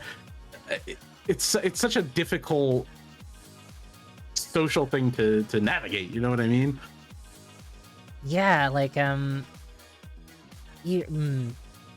It's so weird. It was such a weird thing to hear a guy say to like this girl working behind the deli counter. What, I was having like a. Are you back, Questathana? Welcome back, Quest Fun. You don't have to worry Welcome about back it. if you are. Yeah, don't worry about it. You need to like do some self-cat. It's all fine. You a raider, which makes you a homie. It does make you a homie. It makes everyone here is a homie, by the way. It's true. Everyone here's a homie. I can confirm. Mm-hmm. You got homie radar. Omidar. I just remember, like, I used to, an old job I used to work at. I'm not gonna say what it is. Well, based on your streams, it was a card shop. No, this is like a different job. No, like, Okay. no, like this is like a big serious business conference. It's like a sales floor too, like a sales expo for like new products related to the industry I was in, and I got like this guy, this company like I spoke to previously. Because the thing is, like, the reason I went is I was an assistant to my boss. Like, I'd get all the contact information for like all the sales reps, and like essentially like my boss said, okay, nobody speaks to me to book an appointment. You're gonna be like my gatekeeper. I was like, okay, that's fair enough. What do I do? Vibe check people, like if we even want to see their products. I was like, fair enough. And I'm walking around, like, getting business cards, making appointments, and this guy, has the worst booth in the entirety of his convention hall. What? The worst convention booth. Just a booth. Yeah, Booth. I thought you said booth, as in, like, the weed drug. You know, the weed drug. Yeah, no, booth. He just had the worst stuff. Yeah, no. It's all stem and seeds. I don't know what any of that means. No, me neither. Not Miss Christian's stream. Nar. And yeah, there's like it's really bad, and he must have been unlucky. Like, a light bulb must have gone out, because like it's all dark and dingy, like the corner booth we're in, and I just see him, like, I'm like walking around convention hall, and it's the last day of people like packing up and like giving away freebies. So and they're like these like giant plastic bags, like asking like the sales reps, hey, you got anything you don't want to take to your car? Because they brought like all these like freebies, things like mugs, like phone chargers, cables, pens. Heavy wifey cups. Yeah, pretty much just waifu techs. And as I'm going around, this guy in like the corner, it's kind of like beckons me. You know, like the hand beckoning, like in like kung fu movies. Yeah. Yeah, it's like just like he's gonna take you on. Yeah, it's like taking the kind of thing. And it's like looking at me. He's like, come here. It's like, well, it's like a 6-pack of Coke in here, so I can't always hit him if he tries anything weird. Well, this is how I die, I guess. Yeah. And I'm like, he's like, pretty sure there's a whole movie about this, by the way. yeah. Oh, the guy's like, Speak no evil. does your team like cakes? Huh? Does your team like cake or biscuits? Huh? Always biscuits, by the way. Yeah, it's always biscuits. Biscuits is safer. Kate is like, what? Yeah, do you like cake or biscuits? Oh, just wondering what. See you, bacon. I'm just here. Wondering what to bring you ladies for a meeting sometimes. Like, my dude, you sound like you smoke 50 a day, most gravelly voice, and you're offering, you just want to speak to her. You just speak to a random lady, saying, hey, he's definitely putting something in that cake. Yeah, no, I just declined his meeting request every single time he sent me an email. I ended up blocking him. I think he got arrested for like embezzlement. Some people just give off the vibe. Yeah. That's why. Also, I didn't want to interrupt your story, but Questathana said something I am deeply curious about, and I really want to ask them about. Oh, modded Monster Prom. Ooh. Yeah, what is modded Monster Prom with chatters? Isn't that a single player game? Am I wrong about this? Well, it might be as in like mods as in like just playing with like chat had some involvement with choices. It's multiplayer. Well, yeah, that's what I'm curious about. What's please tell me about it. I'm very curious. I was under the impression it was like a single player romantic visual novel, right? That's my fault. Am I thinking of the right game, Monster Prom? Wait, is this the one on the board game? Is this the one like on a board game map? Am I wrong about this? You take turns? Oh my god. I'm so curious. It was I read what Questathana said in the middle of your story, and I'm like, I'm not going to interrupt her, but I hope Questathana doesn't leave before I can ask about this. It's a competitive visual novel. That sounds cool. With romance. Well, love is war. I'm deeply curious about this now. Yeah, I am. I'm looking at the pictures of the cast, and it's like, this is like, there's a whole bunch of cute characters, and there's like one Glooby. Monster from... Is this the one with the Medusa girl that I see pictures of all the time? Yeah, there's a Medusa girl. She's like a bitch, if I remember right. She's like wealthy and mean. That's many people's type. Yeah, it's a shame because visually she's my type. Personality-wise, not so much. You're writing the money? Okay. Yeah. You got to go with her? Nice. I think? I don't like mean gals. Yeah, I don't... It's so weird. And I think about this a lot, actually, and I think it's just because of, like, maybe the circles that I'm used to because of the work that I do. But I always feel like a weird outlier for not being that type of guy. Do you know what I mean? I get you, yeah. I don't want to get too into it on here for obvious reasons, but, like, I always, like, there's all the, like, oh, step on me, mommy, and all this, and I'm just like, I don't get it. That'd be real. I'm on the opposite end of that spectrum. I'm kind of gal who's like, oh, I didn't expect to get this far, and like, fingers people shy. It's like fingers people shy. Yeah, fingers people shy. Like fingers people shy. Like, oh wait. Yeah, I know what you mean. Yeah. You need to get a toggle for your model that does it. It'd be cute. Oh, I'm right sweat down for my next model. Well, I don't know if I can answer that question in a way that. Oh. As in, like, you mean, is the question for me? Because, like, I'll step on someone. I'll say that I had a girlfriend, and she had requests, and I had no problem doing it.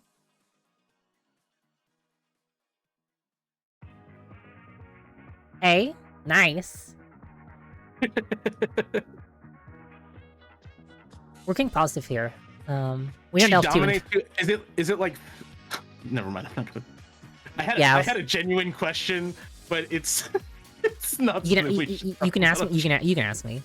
Actually, you want to check it? Just send me a message on Discord. Well, no, I was gonna ask Questathana because she said they said Vera Medusa girl dominates people for money. I was gonna ask if it's Findom because I have a kind of funny story about.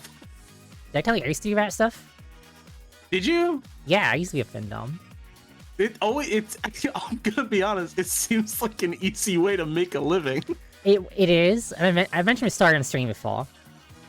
Like, so this isn't new to chat. But, like, I just had to be, like, this is when I was, like, off work for, like, a few years, like, severe, like, stress, anxiety, and depression. And it was, like, a really good well, I wasn't, like, sick leave, so, like, I wasn't making, like, enough money. So, like, live.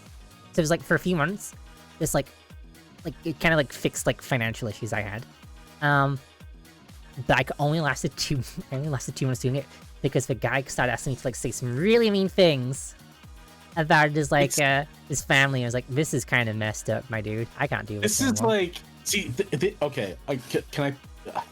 Yeah, go for it. My story is not explicit or anything. It's just a funny instance of it. So I only know about this because of a friend of mine who knew about it.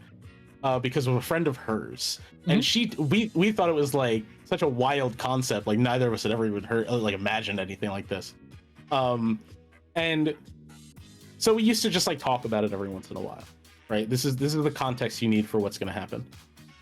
So on Twitch, I get a DM from somebody who really likes my work, and they're just like, oh, you know, I really like your work, blah, blah, blah. And we kind of chatted for a little bit, and they seemed fine. And then one day I get a DM from them, and they're like, have you ever heard of Findom? And I was like, funny enough, I have. Why? And they were like, would you be cool with Finn doming me? And I was like, On Twitch? no, not Twitch, Twitter. Did I say Okay. Twitch? I meant Twitter.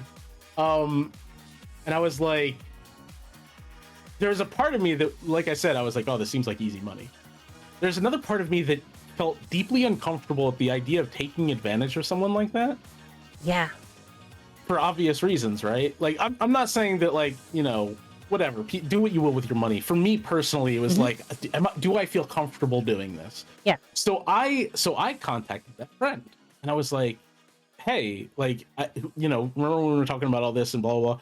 I just got approached by someone about it, and I told them who it was. I sent them a picture of the DM, and I was like, I don't know if I really feel comfortable doing this. Like, it's not something that I know how to do because I've never done it before. You know what I mean? And just the idea of taking money from someone like this, I don't know. I don't know if it would feel right with me. And their response was, Jesus fucking Christ, they're doing it again. And I'm like, what? And they're like, this is my friend who I told you about, who keeps messaging my friends asking them to findom her. What? And she's like, I have told them to stop many times. Now I have to go have this conversation with her again. That's wild. Next day I get a DM from them going, listen, I'm really sorry. I didn't mean to cause any problems. They've talked to me. I won't do this again. I'm very sorry. Bruh. Yeah, no, question on exactly. Bruh. That's a, like, what is... That's a bro moment. I'm king positive, but like... No, I am too. I am too. That is important part. With all... I hope we're all king positive here. And that includes the Yeah. Sal's chat, but like, my god, that's a, It was just, her reaction was so funny because I was writing out this heartfelt, like this, like, not heartfelt, but I was like, you know, oh, this is a really weird situation I'm in. I don't feel comfortable. I want your advice, blah, blah, blah, blah. And then her response was being like, Jesus fucking Christ. Not again! People are crazy. People are crazy, but you know what? It's fine. It's fun. I mean... In the end, she was respectful about it with her apology and everything, and I was like, you know, I'm really sorry. I just don't feel comfortable. You know what I mean? People are understanding. Mhm. Obviously, the problem is when people are not understanding, but we're not going to get into those stories. Or they keep insisting, and they don't respect boundaries. Hate people. Some of my most cringy stories are from when people thought I was a girl, and just I'm going to be honest with you, the way that women and men are talked to in some of these communities is really gross. Yeah, I agree. The difference between it. Yeah. But we won't get into. No, but Let's talk about happy stuff like horror movies, and horror games. I don't think... Is it Haunted House or one that you think is not very good? That's I think is a bit of a hot take. Which one? Haunted House, but what's it called? The kids one. Like, Monster House. Monster House, yeah. I think that there's a lot of nostalgia around that movie. Mhm. And I think that I don't see it personally. It's also like at this point it's very dated. The animation is very clunky and not very good to look at, we'll say. In my opinion. If you love Monster House, more power to you. I love bad movies too. I love movies that I think are objectively terrible, and I'll be like, this movie's great, you gotta watch it. Goat Sucker's a great example. That's a Love bad Goat movie. Sucker. We love Goat Sucker though. Goat Sucker. Free thinkers when they see Goat Sucker. Free thinkers when they see Goat Sucker. I love that screenshot. Everyone in chat not only saying Goat Sucker, but spacing out the letters exactly the same. Oh, unlike Gray in chat right now. No, Gray's a homie. Gray's He's a homie. he's allowed to have the letters close together, snuggled up. It's cold. They need to be. It is warm. true. It is winter chat. Make sure your letters are. Make sure your letters are snuggled up. Oh. Also, in reference to Slade, yeah, I didn't always like. I'm very, keep in mind, I'm very open about my gender, but I don't like plaster it over everything. So before I would stream and people would clearly hear my masculine voice and stuff, and I would have a male avatar and everything. Some people thought that I was a woman for some reason. I don't really get it. But that's all. Then again, if you rock a ponytail, people will double take 2 or 3 times. Yeah. Yeah. Yeah. I just like having long hair. I'm sure Abby understands. Long hair is great, except Long when hair is- like, except things like I have curly long hair, and long curly hair is so annoying because like I'll be eating soup, and it curl into my soup into my soup bowl. It's like, oh, I don't. Yeah. It's the worst. No, I know exactly what you mean. I know exactly what you mean. Or whenever I shower, it's like some eldritch beast in the shower drain. Something there is growing. Yeah, There's a it's like, fucking. Oh, there's a creep show. So okay, you just reminded me because there's a creep show episode basically about that. wait, about like long hair and the drain. Well, it's about there's a I don't know how to describe it. A clump of greasy hair that gets caught in drains and gains sentience. It's a wild episode. That sounds insane. Wait, you gotta show me this. You want to watch Creep Show with me? Yeah. It's because I'm not talking about the original movies. I'm talking about there's a like I never 4 seasons so far. Yeah, I never like, the show. series. I Yeah. know that's what it came out before the movies, right? No. The movies came out first. Wait, really? The first Creepshow movie was a collaborative effort between Stephen King and George Romero because they were friends. And they wanted to work on a project together, which is basically us if you think about it. Yeah, true.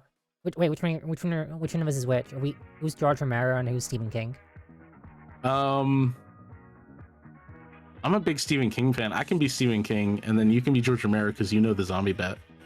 Yeah, and I play Call of Duty Zombies. True. I want to But watch you play that. I've never seen anyone play Call of Duty Zombies. I already installed it because like it takes it's 150 gigabytes. No, very fair, very fair. Yeah.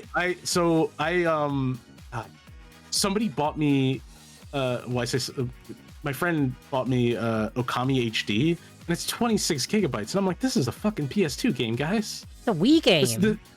The Soul Reaver remaster is smaller than this, and that's 2 PS2 games. Wait, I thought they were like PlayStation 1 games. The first Soul Reaver is PlayStation 1, Soul Reaver 2 is PS2. Okay. But it's still it's 2 games with the same level of HD. Hmm. You know, they've both been remastered with new graphics and everything. The mods I was playing with were very strange. When suddenly Shadow the Hedgehog was sitting at a table talking about poetry. He likes edgy poetry. We're trying to convince Hugh Neutron to not eat weed. What's the line? We all lose ourselves in the throes of passion, Jimbo. Yes. Rubes, me's a teenager. I like long hair as a guy. Fuck you, pressing your rights. Guys look so much better after getting their long hair cut into generic Dubro haircuts. Me a few years later. Oh, alright. Nearly, my hair's like tentacles, straight at the top, queer at the bottom, always moving, grabbing stuff, and entangle itself until knots. Oh. So Neely is just that girl from Uzumaki. Yeah. I'm learning. God, one time I had. Can you believe what happened with the Uzumaki anime, by the way? He did like one good episode, and then like that was all the budget. 7 years. I watched that when I was very drunk, and even like under the influence, I realized, oh, this is bad. This is really bad. I forget. Did Creepshow had? Never mind. I'm thinking Jeepers Creepers. That show sucks. Jeepers Creepers is a movie series. Yeah, I was gonna say that. I'm so sure that is a The first Jeepers Creepers is good. I really like because here's the thing, right? I love well-made movie, obviously. shock horror. But I really love sometimes I'll see like a YouTube video or something, and it's like, oh, things you didn't notice, and usually it's garbage, right? But there's a really cool detail in Jeepers Creepers, and I think I mentioned it this past Halloween. Did you ever notice it? where so spoilers for Jeepers Creepers. I'm just gonna tell you now because I have to spoil the end to explain this. Sorry for 20-year-old movie spoilers, chat. How old is it? Older, right? It's old. It's old. Yeah. I don't know. I still feel like the 90s were a couple months ago, so I'm not good for Honestly, it. same. But there's a really cool detail on Jeepers Creepers. If you don't know, the premise of Jeepers Creepers is there's this creature that we just call the Creeper, who every like 68 years or 28 years or something like that. 28 years is Pennywise, but the point is he goes into like a long slumber, and then he wakes up and he needs to replace his body parts by eating them from other people, and he smells whatever he needs on people. So like he's stalking the main character of the movie because he needs a body part from that character specifically because it just like smells right to him. So in the end it's revealed that what he needed was his eyes, so he eats his eyes. But he has a sister, and there's a point in the movie where she's like, instead of taking him, just take me. I'm exactly the same. We're siblings. There's no difference. Did you know that earlier in the movie, when they're first in the car, you can actually see her holding a pair of reading glasses? Very briefly. No way. Yeah, so her eyes were not as good as his because she needed reading glasses. Oh, that is sick. That is super cool. How cool is that, right? That is such a cute and fun, and that's just like... It's so cute the way he ate the brother's eyes instead of the sister's. Yeah. Looks at tags. Thank you, Ad, for spoiler blocking it for me. Ads came up right as I was explaining. It happens, whatever. Yeah. Oh. It's just, I love little details like that. I love that you can watch a movie, appreciate it, and then 20 years later be like, oh my god, there's a detail I never noticed. That's really cool. Same. Like, I'm excited about, I look like bad movie details. I looked at the shitty movie details, subreddit. No. Oh my god, it's so it's like it's like making fun of like movie details, like In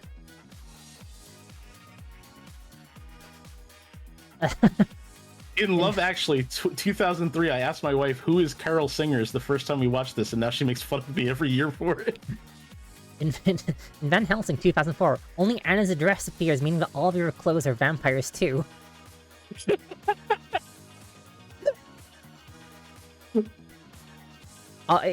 This feels like a kind of subreddit spender. If you're paying attention while watching this scene in Dune Part 2, you'll be able to hear yourself mumble, of course they fucking cast her. This feels like, oh my god, you've been spending hours on this, like sending me like things. I really could. Oh yeah, here's the Van Helsing one. Only Anna's dress appears, meaning that all the other clothes are vampires. Oh my god, that's really funny. Welcome back from the ads, everybody. Sorry about that. If you do want to support me though, and never see ads, Twitch Turbo. That's way to support me and other streamers. Yeah, Twitch Turbo's peak. Awesome. It is good. It's like yeah. it's like $12 a month for me, and then you said it was €8. Yeah, something like that, and you never see ads for anyone. Or you can be based and get tier-free subs for yourself and all your friends. Tier ones are fine too. I kid. Any spot is fine. Just ads suck. But it's a needed part of Twitch and this ecosystem. Oh, I think Abby can appreciate this one though. Go on. He's sending me. In Kraven the Hunter 2024, Aaron Taylor Johnson plays the world's greatest big game hunter. This is a great casting choice because he also caught himself a cougar in real life. And then it's a picture of him and his wife. Or maybe it's his wife, I don't know. What's the top rated one actually of all time? Can you see this? There's one I can't read out on stream, but it was funny. Mine's sorted by hot. How do I... Oh, top? Yeah. Top okay, is the Van Helsing one. No, we can switch by top by all time. Oh, today. All time. Let's have a look. Ellen Ripley in the movie Alien 1979 was originally written to be a man. Director Ridley Scott changed his mind when he watched The Hunger Games 2012 and realized that women can also be action leads. Oh, it's such a... Sorry, this is so stupid. It really is. In Shrek 2001, every time we can fit into Oh. a 20 megabyte GIF file and be uploaded to sites like Reddit. I know this because the texture of his post is completely watchable, albeit in a terrible low quality. This one hits me dearly. In Pixar's Up 2009, Carl and Ellie break into their paradise savings jar in order to pay for Carl's hospital bill. This is actually a clever reference to the fact that the American healthcare system is literal garbage. Oh. Hurts. Also weirdly topical. God. I don't want to read out what Rubes just said, but do you know the story behind that? The fake story? In Alien? There was a fake story that circulated around that people started believing, which was that they had to frame by frame paint out Sigourney Weaver's Coochie. well, her bush. Wait, the bush?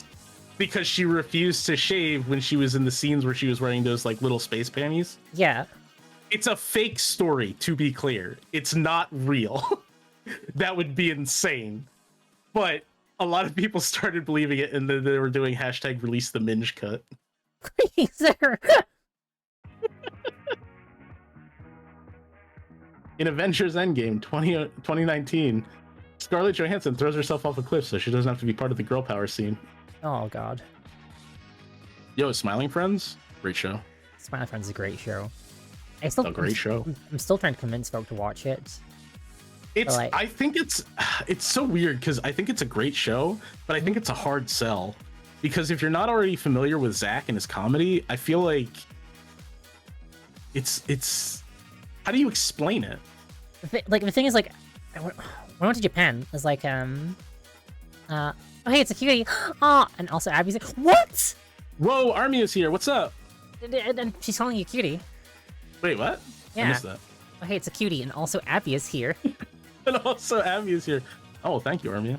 Oh, I know where I stand. Abby, do me a favor. Put some sparkles around me on stream. I think I've earned it. Sparkles.gif. Sparkles.gif. Actually, hang on. I'm able to do this on YouTube Studio. It's an adult animated show, which isn't shit. Yeah, but who's gonna believe that? A posture check and Hydra got redeemed. We gotta do it together. Okay. Michael, stand up. Sit. Big stretchies. Okay, I can't do sparkles, but and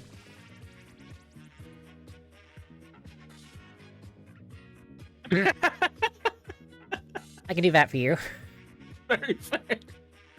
There we go. Yeah. There you go. It's your new hat. Anything else? That's a very good hat. I've earned this hat. Put on the bat. Oh my god, bat. The hat on the, The bat. hat on the bat. Yep, go on bat mode. Come on, bat mode. That mode. Bat mode.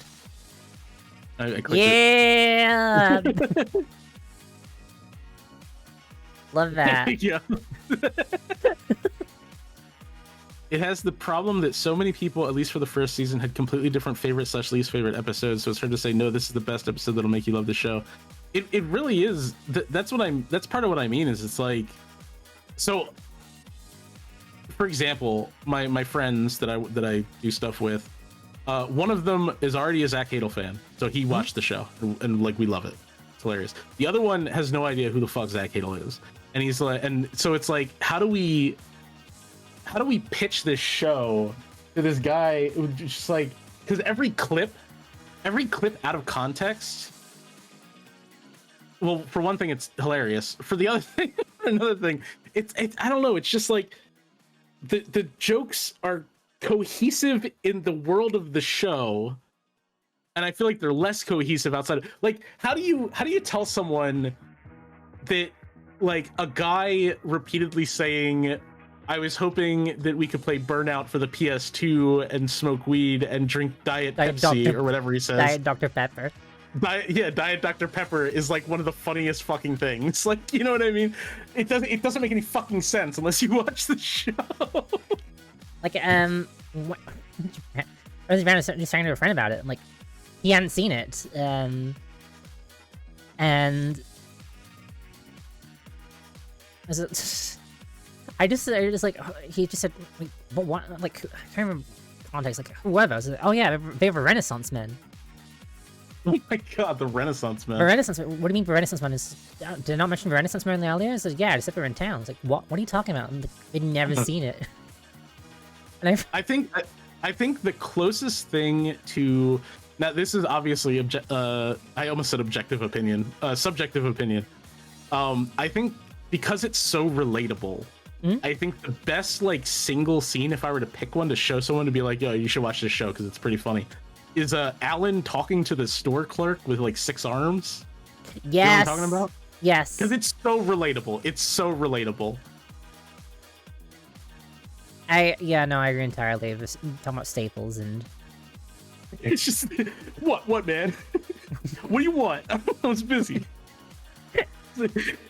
It's so fucking funny. it is such a good show. That's a bit of a It monotone really grump. He is a monotone grump, but that's what makes him like beneath everything else in that show is like surreal, and the fact that Alan is so very deadpan is what makes him as a character so much funnier. So as far as I understand it, the two main concepts behind the show is what if we put silly cartoon characters in real situations, and what if we had an adult animated comedy show where instead of everybody hating each other, they were all actually friends. Which is surprisingly fresh, right? Surprisingly refreshing. Yeah. Yeah, Alan's like 100% the straight man, but also like when Alan got his own episode, that Alan episode is one of my favorites. It's so fucking funny. I think that's the highlight of season 2.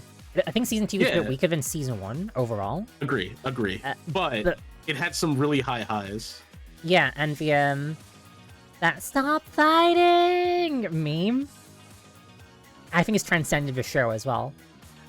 I like see, I'm also biased a little bit. I'm a big Joel Haver fan. Yeah. I love that he showed up. I think that's so fucking cool for him. And yeah, I don't know. Grimbley is he is cinema. That's what I mean. Is like the first episode of season 2 knocked it so hard out of the park, in my opinion. Yeah, and It's a Christmas miracle. The Christmas special was good. It was. I like I really like Smiling Friends Go to Brazil. Oh, that like the 5-minute like special. Yeah. It was I think it was a full episode, wasn't it? Yeah, it was like a full 11 minutes. Was it? We were just like in a coffee shop the entire time. No, they're in the airport. Oh yeah, we go to Brazil and it's from the airport. It's them arriving in the airport and Pim forgot to book a hotel and it's them figuring out what to do. Like that's the whole episode. It's perfect. It just looks weird to you. It is weird, but it's like weird in a good way. Like I said, this is what I mean. Like it's how do you explain the appeal of Smiling Friends to someone? You just have to sit down and watch it, especially because I feel like this was a poor decision on their part. The like I don't know if you would call it the intro is so abrasive. Yes. You know what I mean? Mm-mm. You just gotta give it a chance. I mean, the first episode has Mike Stacklasa from Red Letter Media, so like you have to give it a chance, right? Yeah. And I think that kind of show, the fact that like Toonami really doesn't exist anymore. Oh, like there's not like a Toonami. Well, it's an Adult Swim. There's no like gap bridging between like Cartoon Network to Toonami to like Cartoon Network as to Adult Swim. Like you aren't watching the cartoons anymore. There's not like it's hard, and because people aren't sitting down to watch TV like we used to, like when we were growing up. This is going back to the whole family TV night with the Simpsons. It does like with the Simpsons, like you'd have like edgy cartoons and the Simpsons and get into that kind of stuff. But like, are there any edgy like TV shows like any edgy cartoons? Well, on TV I don't know, and I don't want to. I don't want I to say think- anything, but there are edgy cartoons out there. The problem is they're the wrong kind of edgy, if that makes Yeah, sense. but They're like edgy. They're like edgy for edgy's sake. They have nothing to say, or what they Yeah. do have to say is so fucking stupid that you're like, Jesus Christ. And even The Simpsons is like super sanitized compared to like what it used to be. Yeah. Like, this I'm saying, like, from an old head. And You know what I want to do with you, Abby? Genuinely, go on. I would love to go back and watch some Simpsons Treehouse of Horrors with you. Yes, Like absolutely. some of the old ones, like season 5 and stuff. Oh, season 4 is my favorite, I think. I don't know which one's my favorite. The ones I mostly remember are like I remember Willie being Freddy Krueger. Mhm. I remember the Shining parody. I remember the Raven parody, stuff like that. Like, you know what I mean? I really would love, because you're such I've never met someone who's as into the Simpsons, and I haven't really. You're the reason I started thinking about the Simpsons again. Did I tell you that I watched the like 2-part or 3-part, one of the recent like finales or something, that was the whole idea was it was all about Flanders getting in, like finding money and getting involved in this whole mafia thing. No? Wait, is that... I've not seen that. I've not seen, like, new Simpsons in forever. I watched it because I had heard that it was actually pretty good. Like, it felt like old Simpsons, and I do remember it being pretty good. But the only reason I was even thinking about it was because of talking to you, because you're such a Simpsons head. Yeah. And I was like, oh, I should check it out, because Super Eye Patch Wolf, Hmm? he always does like he's still following like the Simpsons to see like if, and this special was him being like, it is possible that we might be seeing another, like a second coming of the Simpsons a bit. So I was like, oh, I want to check this out. But yeah, I would love to go back and just watch some, because I feel like Treehouse of Horror is the perfect combination of like the things that we're into. Yeah, like, well, Treehouse of Horror 4, specifically, because we watched the Twilight Zone movie this year. Yeah. That's the one that has the plane parody, right? Yeah, is Terror at 5.5 feet, which is... Yeah, with the school bus. Yeah, and that's so good. It's like, I didn't even know it was like a parody flick for the longest time, and I saw the parody before I got into horror media, and to Twilight Zone in general. Dell and Homer Simpson is like weirdly touching, sorry, because like, spoiler for, God, it's as old as me. It's just Treehouse of Horror. Listen, we're old heads. Yeah. Can't help it. We don't. Okay, Homer sold to the devil, who is Ned Flanders, for donuts. Yes, I remember this one was good. Yeah, and there's like essentially like. I always imagine him when he's like strapped to the thing and they're like launching donuts in his mouth and he's just so happy about it.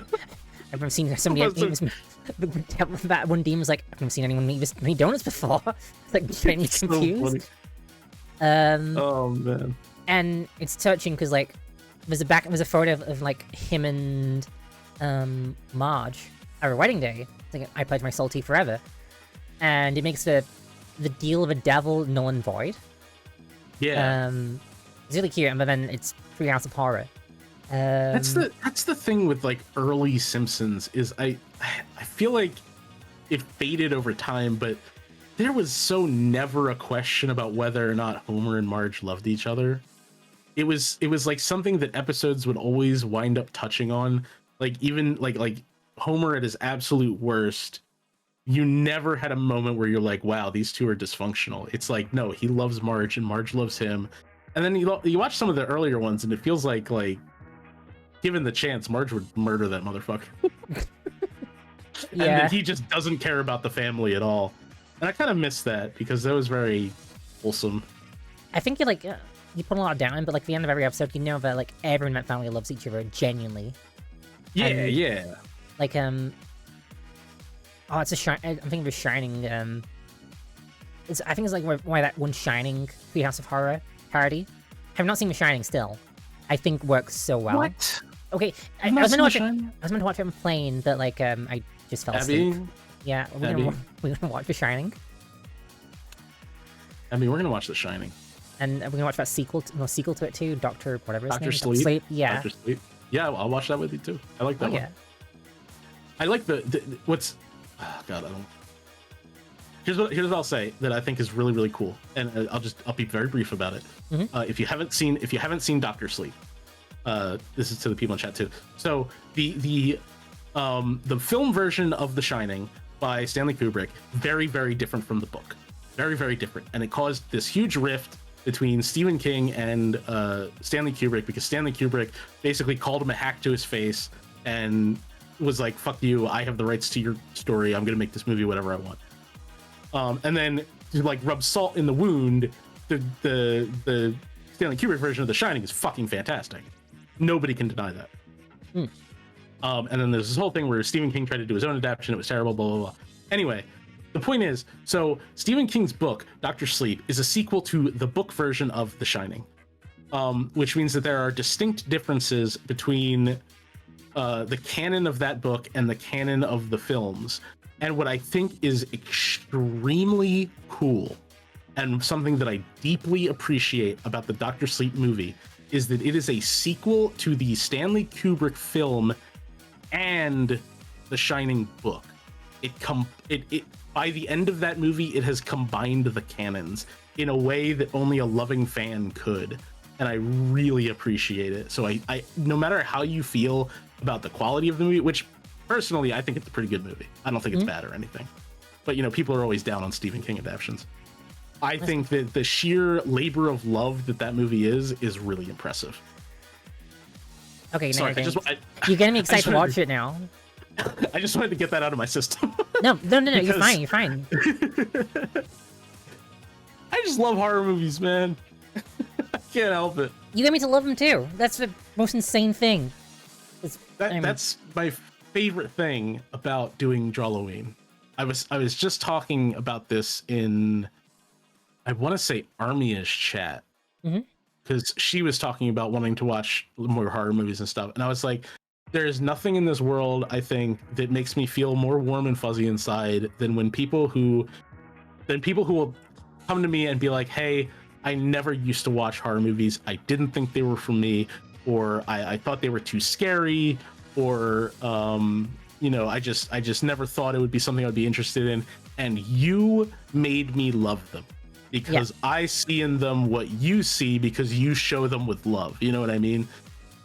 And it's just like, that means so much to me, because the whole reason I started Drawloween was I have this deep love for horror media and horror stories, because I think that they are some of the most creative stories out there. And I also think that despite what people feel about them, I think they're genuine. They're stories that are like genuine testaments to the most positive human traits there are. Yes, they're also about like killers and monsters, but like, so there's this quote that I love by Stephen King from shit, now I'm embarrassed because I can't remember the story. I want to say Rita Hayworth in Shawshank Redemption. I could be wrong though, but it's just the very simple. It used to be on my English teacher's corkboard.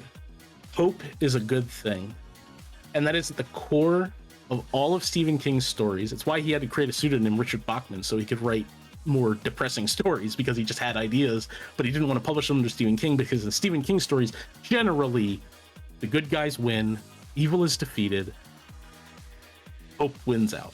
You know what I mean?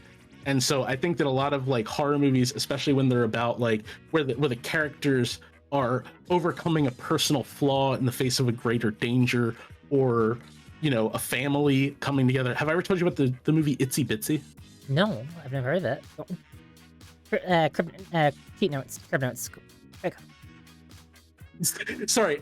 It's about a mother, a single mother with two children, who the whole family suffered a terrible trauma that is slowly breaking them apart. And by the end of the movie, I'm crying because it's this beautiful movie about a family learning to come together because giant spider lives in their attic. What? I need to show you this movie, Abby. Okay, have you written down all the movies that we're gonna have to start watching? No, because they're all on my computer. We're gonna watch all of them. Okay, that sounds good to me. I think. Anyway, my point is that I think that horror. It's easy to look at horror, see the slashers of the '80s, and be like, "Oh, it's all blood and guts and stuff." I've been more emotionally affected by horror than I think any other genre of film, and I think they're beautiful films. That's all I wanted to say. I think, yeah, no, that's really cool, and I really appreciate it. I think, to end it like, I think I might call it here now, because that's like a really touching point just to end it on. Oh How's my that sound god. for you? Yeah, we've been like this. I mean, We've just been yapping for over 3 hours, Vix. This has been so fun. I'm smiling ear to ear because I haven't been able to just sit here and talk to a friend of mine about stuff that we love in a long time. Honestly, this is a lot of fun.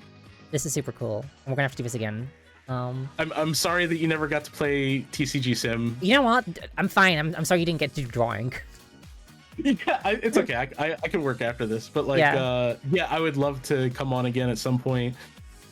Maybe Definitely. for something more coherent than us rambling wildly. Although I'm happy to ramble wildly Honestly, more. yeah, same. I'm happy to ramble too. I really enjoyed this. I do want to play some co-op games with you at some point. We do have to do some of that. We will not escape. And I need to make you sit down and play Red Dead 2. Oh my god, yeah, 100%. Yeah, 100%. But no, for real, thank you for joining me tonight. I think I'm gonna write this out into Yanni, because she is currently doing Yarny! Yeah, Yanni's playing some, Oh my god, wait, did she meet her Burnathon goal to play... She might be doing her, Rune level 1 Elden Ring. If she gets hit, she gets shocked. No, I have no idea. Wait, what? I missed it. I missed it out on that. That was a goal on her Burnathon thing. So seeing her play Elden Ring when yesterday she was, or not, maybe it was yesterday, when she was playing PoE, maybe she reached that goal and she's doing a Rune level 1. I don't know for sure. I just know that was on her thing. Right now she's doing a double enemy randomizer of Dandyfloss. Oh, hey, Dandyfloss is cool too. Yeah. That's kind of cool. They're currently in the, under, what's it called? Limgrave? The city?